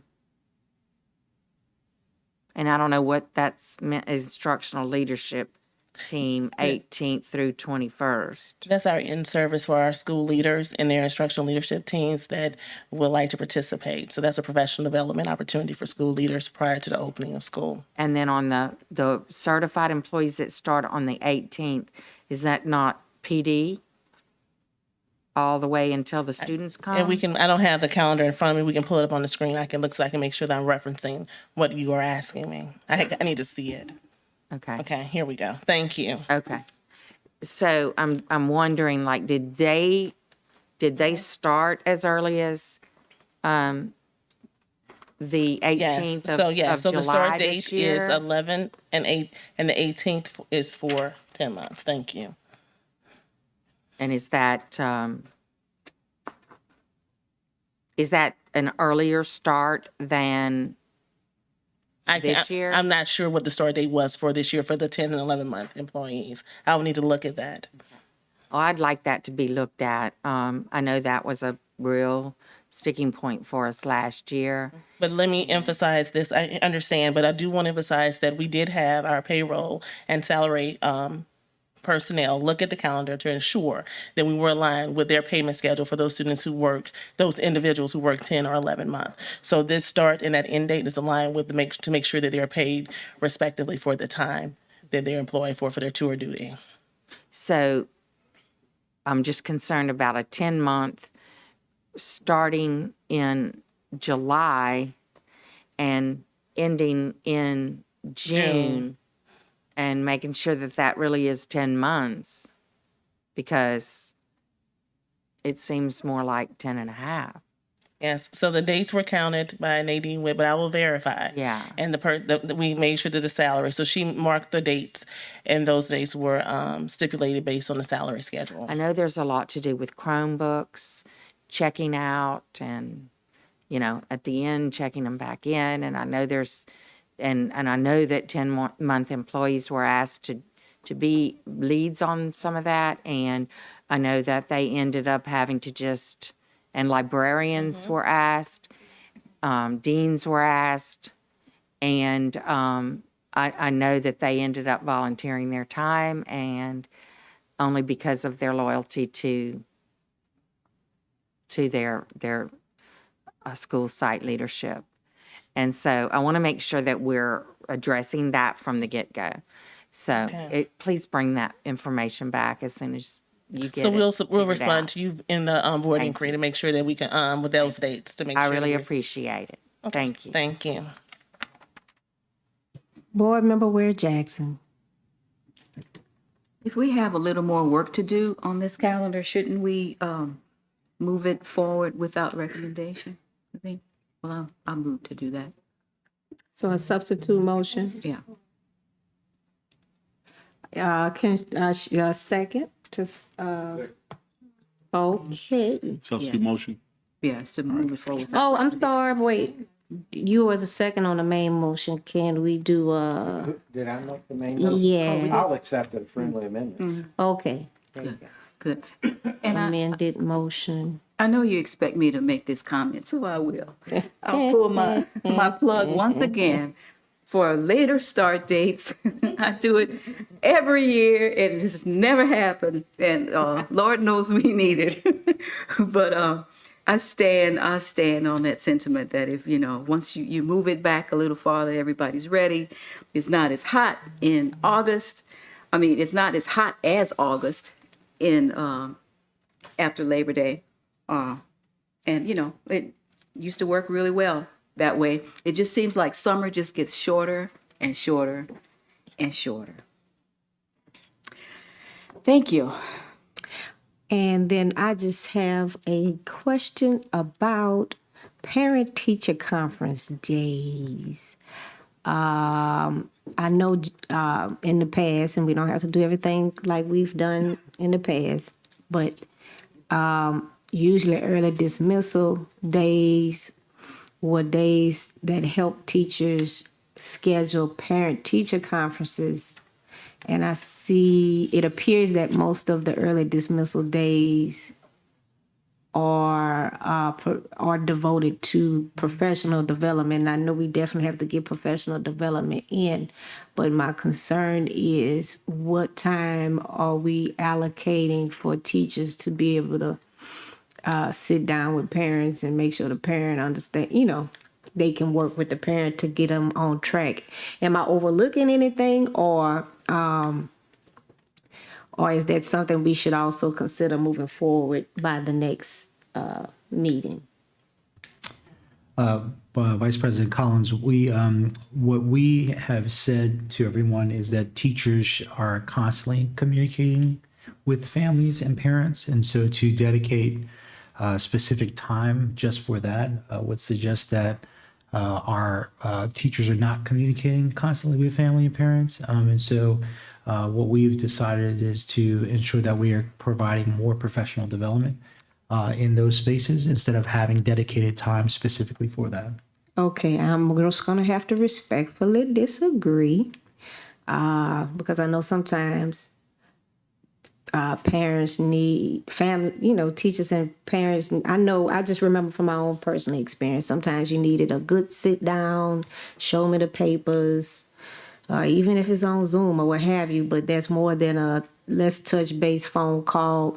Sometimes there is some major conversations that need to take place. And when you're dealing with a classroom of 20 to 30 kids, you're going to have at least a couple of little Susies and little Johnnies that need some extra parent involvement. And so I agree with you about the professional development time. And I agree that, I have always told my own principals, and I claim them as my own, the principals that happen to be in my political district, parent engagement, is important. And so, but I also recognize that sometimes there is a little extra love that needs to happen. And so, moving forward, it'll be nice to see something built in to recognize the extra love that needs to happen sometimes. Thank you. And okay, Board Member Dyson. Real quick, I just wanted to also say that it looks like we are incorporating some early dismissals back into the calendar, and specifically the December and the May ones during semester exams. I am very appreciative of this. I know that as a parent, that time can be so well spent not sitting around doing nothing at school, but actually studying for the next day's tests. And I think this is a very good move on our part to go ahead and put those back in there. So I've heard from families, and I'm glad we're being responsive to that. Thank you. All right, seeing no other requests to speak from the board, any public comment?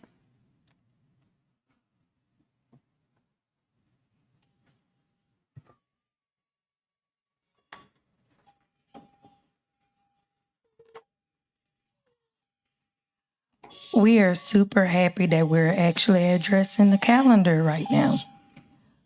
Are we going to change this calendar though? Because I know the last time we approved the calendar, it all of a sudden got changed. And that created a major problem. And I'm just trying to make sure that we don't have that problem again. Because people like my child and we have to plan for medical things that have to be done.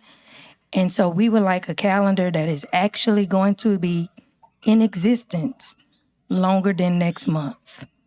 So can we please make sure that if we approve this calendar, that this is going to be the calendar and that we're not going to change it in a month or two? That is what we would like. Thank you so kindly. Thank you, ma'am. Seeing no other public comment, back to the board. Seeing no requests to speak from the board, the motion on the table is to move the calendar forward without recommendation. Madam Secretary, please call the vote. Please vote.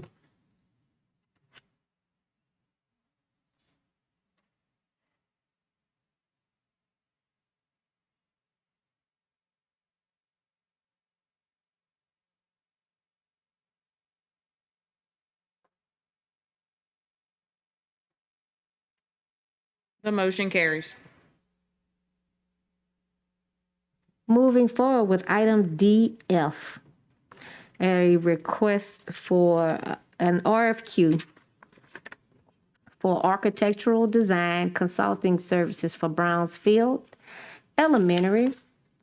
The recommended action, consideration of a request authorizing staff to issue a request for qualifications to seek proposals to provide architectural design consulting services for the new Brownfields Elementary School related to tax plan phase 4. Can I get a motion? I see Board Member Lannis and Board Member Ballou. Board Member Lannis. Thank you, Madam Vice President. I'll be really quick because we're talking about consolidations tonight. And I just wanted to remind everybody out there that's possibly watching that this school that we're talking about rebuilding is actually a school consolidation. When we looked over everything and we saw the usage of a neighboring school, White Hills Elementary, both schools were being underutilized, and it was a perfect opportunity for us to blend both schools to ensure that the students, all of their needs are being met at the highest quality and regard. And I think that it was the perfect choice to make, and there's going to be more choices like this that we have to make down the road. So I just want to let people know out there that may be watching, and also just remind our board that, this is a good choice that we made for both of those schools. They're going to get a $25 million new facility that's going to be state of the art, something that both principals are ecstatic about. So I just want to just lift that up. Thank you. Seeing no other board members request to speak, any public comment?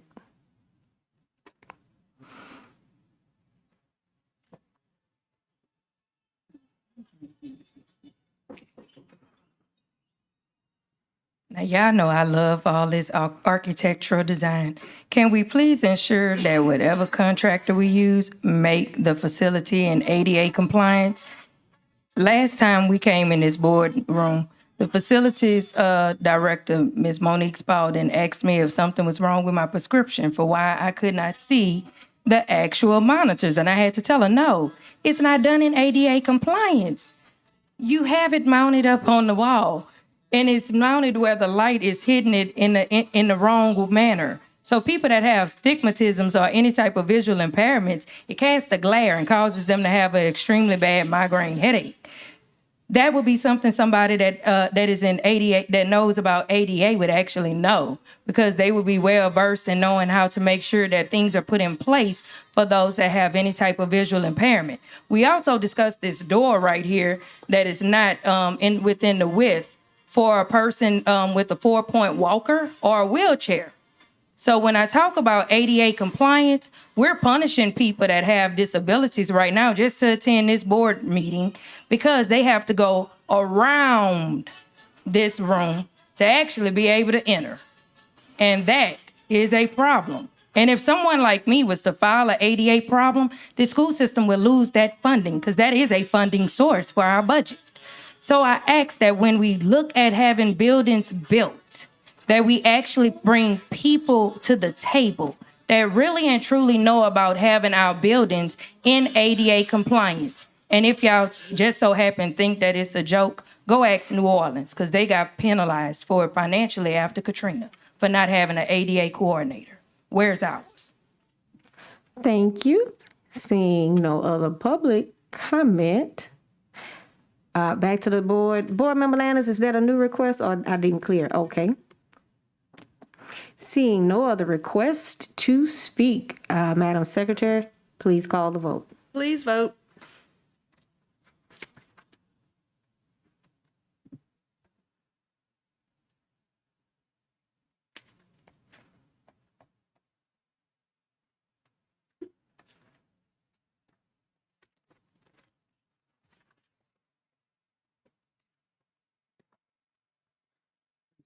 The motion carries.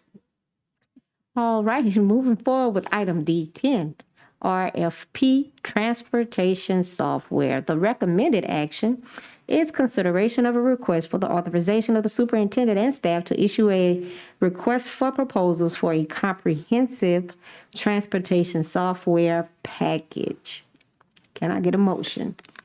I would like to make the motion, but I'd like to add to the motion, please. Oh, okay. So after the package word, this RFP and subsequent vendor recommendation would be the result of collaboration between the Transportation Department, the Finance Department, the Human Resources Department, and the Purchasing Department to ensure that the proposed software provides efficient interfaces with the new system-wide software anticipated to be installed in the next 2 years. And that is my motion. Okay, and repeat the departments, transportation, finance. Transportation, Finance, Human Resources, and Purchasing. And I'll speak after to tell you why I put that in there. But that's my motion. Okay, consideration for the relevant and staff, and so the specific staff would be so the specific staff would include transportation, finance. I sent it in writing to April. Okay, so you're gonna just read it. Okay. And just for clarity for the audience, could you read what he sent? Oh, I can reread it. I mean. Okay. Excuse me. So that's Goday and Dyson, right? All right.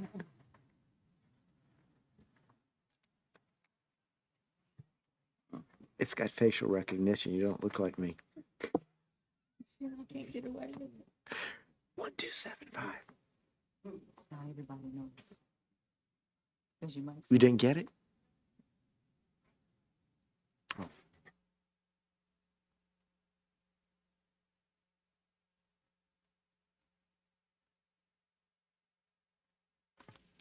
Consideration of a request for the authorization of the superintendent and staff to issue a request for proposals for a comprehensive transportation software package via a collaboration.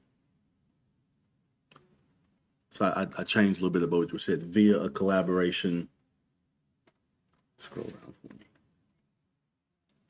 Between, and then it reads the way you read it from that point on. So just saying via a collaboration, it makes it one long motion. You okay with that?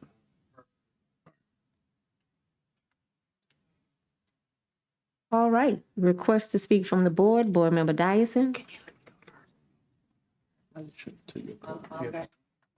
I'll let my colleague explain his wording and speak, and then I'll take my turn, please. Yes, thank you very much for the consideration, Ms. Dyson.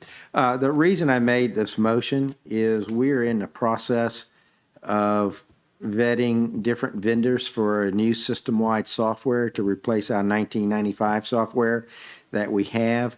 And as we go through this, transportation is also part of that. And transportation, though, is separate. And look, I want to make sure I fully support the need for the transportation to have new software for routing and all these sorts of things. But transportation software also is going to have to interface with the other systems because the bus drivers need to get paid.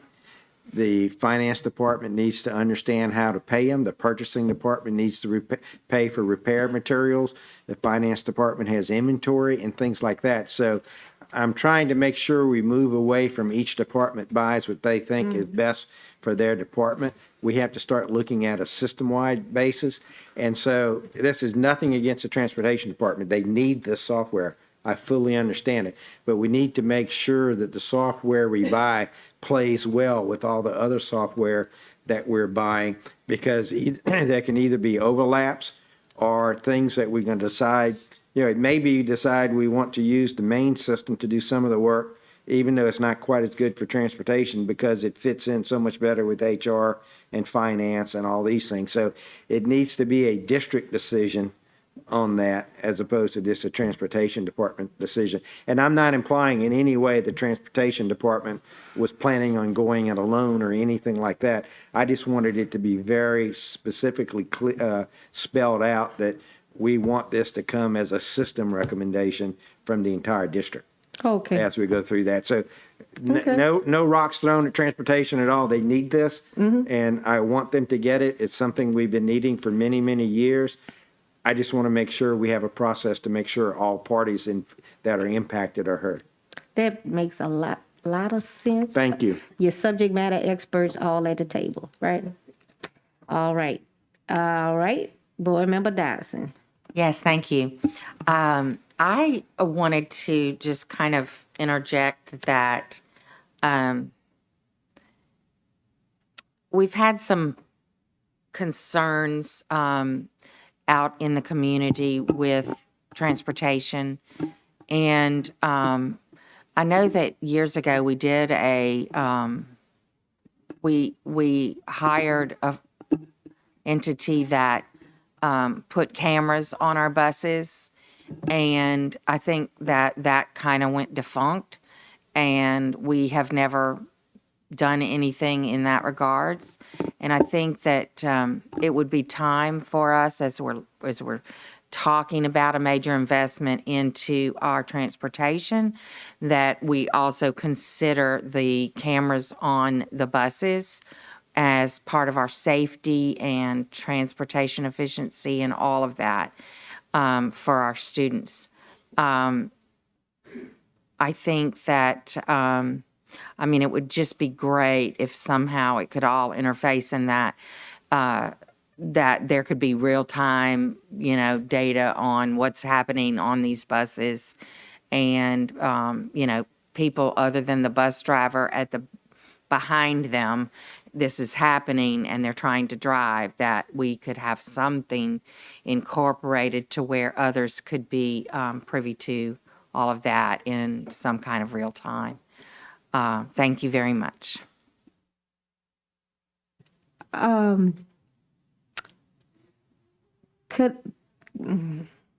ahead, General Counsel. I think my comment would be brief, but I don't know if it's going. Go ahead, and then I can let you want, go ahead? Yeah, I just want to let Ms. Dyson know we already are working with transportation to look at cameras and other ways, actually looking at funding. Mr. Gode asked that I would reach out to transportation and see through the COO and through operations to look at some options for making sure buses have ways that we can see what's happening there. And for me, it's the interest from my department is from a litigation and a liability standpoint. So we've already started that process and actually have some initial reports, and I think we should have some more information coming forth. Very good. I'm very pleased to hear it, and I know the community will be as well. Thank you.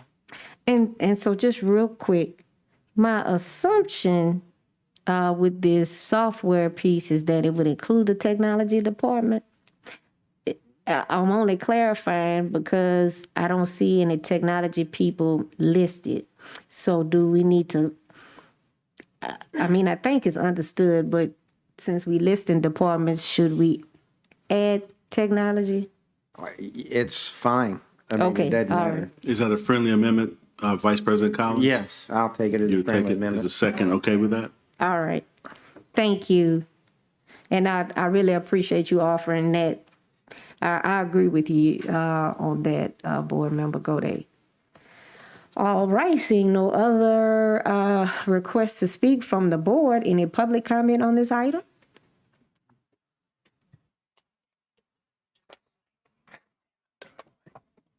Michelle Bradford again.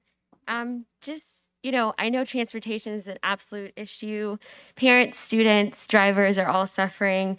But there has to be a logistics grant or some other way to afford such an expensive software change. Millions of dollars for software plus the $300,000 upwards annual maintenance is not necessarily fiscally responsible right now when we still don't have a budget. So something to keep in mind.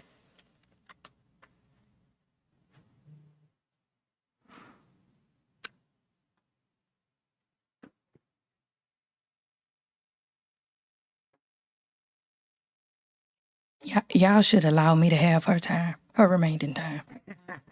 But when it comes to the transportation software, how accessible would it be for the parents to actually be able to receive these recordings? Because as we know that a lot of the children also have problems on buses, such as behavior problems. And so if a child is reprimanded on a bus, if it's a child with a disability, they have a legal right to be able to receive that actual video so that they can actually use that at a manifestation determination review.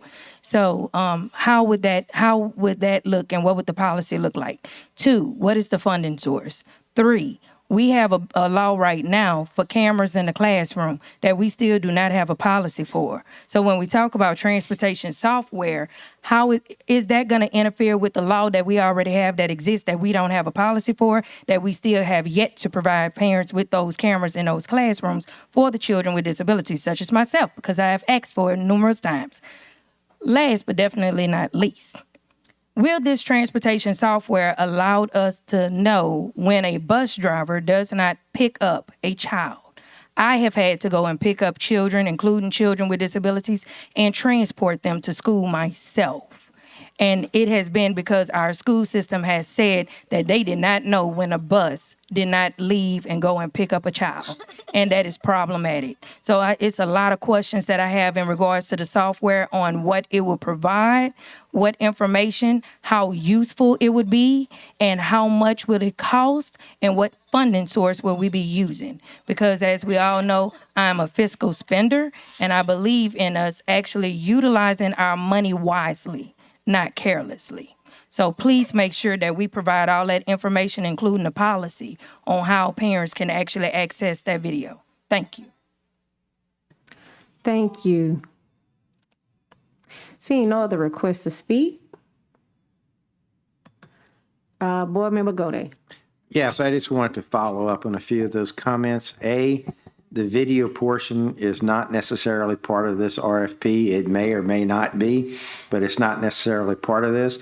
And as far as the spending, this is a pay me now or pay me later type situation. We have a lot of inefficiencies. We have parents who don't know where their children are and all these sorts of things. So to me, this is money we should have spent years ago, and we'd be in a much better place today. Not spending this kind of money is accepting that we're putting children at risk in the future. And so I can't accept that. And this is money I think we definitely need to spend. It's the price of doing business if we're going to continue run an efficient and safe bus system. So economics side, this money, if it works the way it should work, it will end up saving us money in the long run. So thank you. Seeing no other requests to speak from the board, Madam Secretary, please call the vote. Please vote.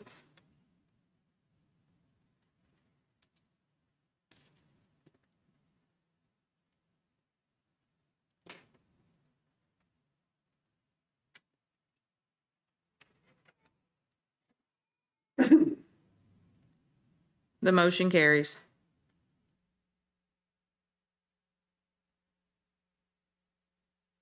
Moving forward to item D11, summer part-time rate increase. The recommended action is consideration of a request to amend the summer 2022 salary schedule to approve a 40% increase in compensation of specified summer part-time employees. Can I get a motion? Board Member Lannis and Board Member Gode.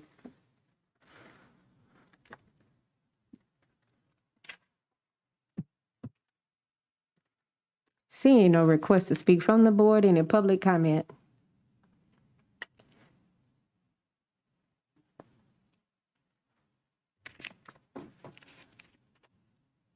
I am strongly in approval for an increase for the part-time rate for the employees for the summer, but will this actually affect all employees for the summer? As we know, our children with disabilities are always housed in a segregated area called ESY, and they have their therapists there as well, the related services. And so all of them should be afforded this summer pay rate increase. So is this going to be just like the fiasco was for the last board meeting where we only gave some actual increase and, gave some people one amount and gave some a smaller amount? Or will this be a pay rate increase for all of the individuals that will be working during the summer? Because we believe in equity, and equity means all, access for all.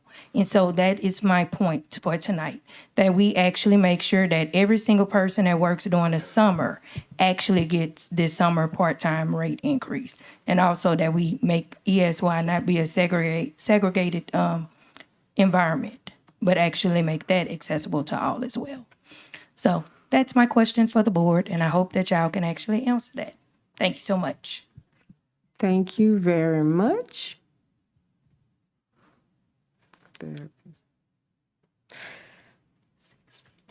And back to the board, seeing no other public comment. And Ms. Corley, I'm glad to talk to you off the record based on the backup documentation to answer your question. But back to the board, seeing no additional requests to speak. Can I get, Madam Secretary, Please can you vote. please call it? Mm.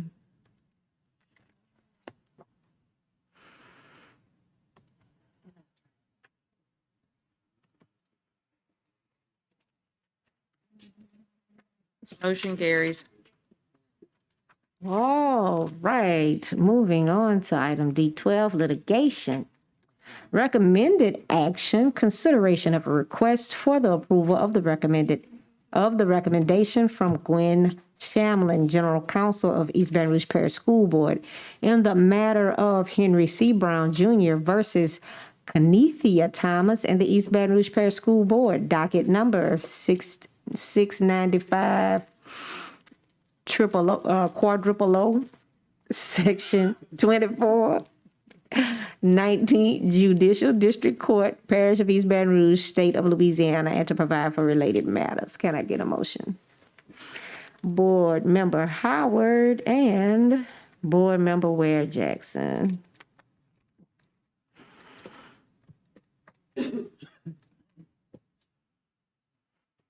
Seeing no requests to speak from the board, any public comment?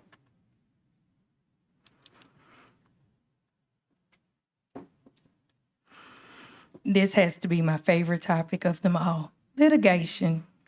I think that our school system should pay every single person that sue you because we have been violating so many federal laws. It's ridiculous.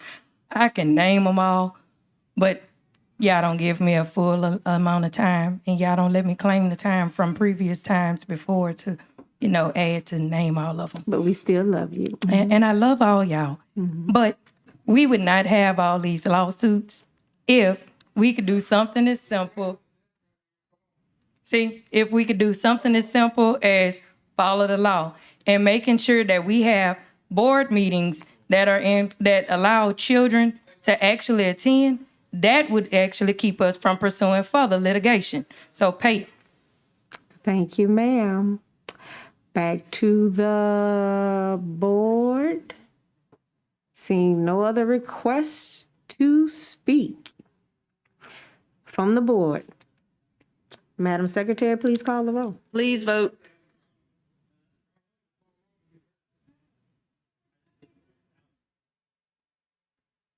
Oh, let me go to the right screen. Okay.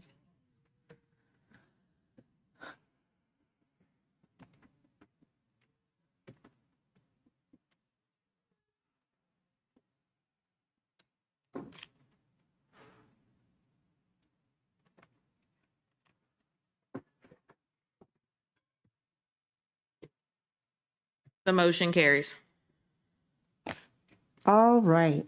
And so we moved to item E1, next meeting dates and Can I get a point of announcements. public personal privilege? I'm Yes, sorry. sir. I just want, before we close out, I just wanted to highlight one of the best talent shows / Black History performances that I've ever seen before. It took place last week at Glen Oaks High School. And while it was just housed at Glen Oaks, there was students from all across our parish, from Woodlawn to Baton Rouge High School, from Bel Air High School, Scotlandville High School, all packed inside of the auditorium. And when I say we truly have some very, very amazingly talented students inside of this parish, we truly do. And my hat just goes off to everybody that had anything to do with putting it together, all of the students, all of the teachers, and also the superintendent and everybody that showed up. If you were there, you saw it for yourself. I don't have to go on and on about it, but I just wanted to highlight that we truly have some amazing students across our parish. Thank you, Board Member Landis. I'm glad you brought that up. I'm gonna have to co-sign on that. I thought I was just gonna be able to go up there for my little lunch break, but baby, I had to go ahead and take off for the full 2 hours. So I could stay for the whole thing because the talent genuinely was and the quality, the overall quality of the production not only showed the talent of the students, but of our educators and them organizing that event. I felt like I had paid $50 for a good concert. And of course, special shout out to my Bel Air baby who had so much audience communication that just like at the concerts, the babies had turned on their flashlight and started waving in the air. Okay, it was beautiful. It was beautiful. So thank you, Board Member Landis, for bringing that up. And I look forward to, because what they said is a first annual, right? All right, I'm ready for next year. Okay, and so then item E1, next meeting dates and announcements. All right, so we have, okay, I can read them in the order they done. Pathways to Bright Futures. We have 3 Pathways to Bright Futures meetings. One on March 9th at 6 p.m. at Scotlandville. March 10th at 6 p.m. at Woodlawn. March 14th at 6 p.m. at Baton Rouge Magnet High. And then a regular board meeting to be held on March 17th at 5 o'clock here at the Central Office Boardroom. And then our Committee of the Whole meeting in April, on April the 7th at 5 o'clock, again at the Central Office Boardroom. And Madam Secretary? Yes, sir. Point of information, should we add to that, unless I missed it, the March 30th meeting for the special meeting? oh, yeah. Yeah, we can add the March 30th meeting. There'll be a few extra meetings as well, but we don't have those specified yet. But yeah, let's add the March 30th meeting, adoption meeting. Yes. All right, March 30th, adoption of a redistricting plan, 5 p.m. Yes, ma'am. here at the Central Office Boardroom. Yes, ma'am. Okay, thank you. And then all right, and he moves to adjourn. Keep up the tradition. Thank you, sir.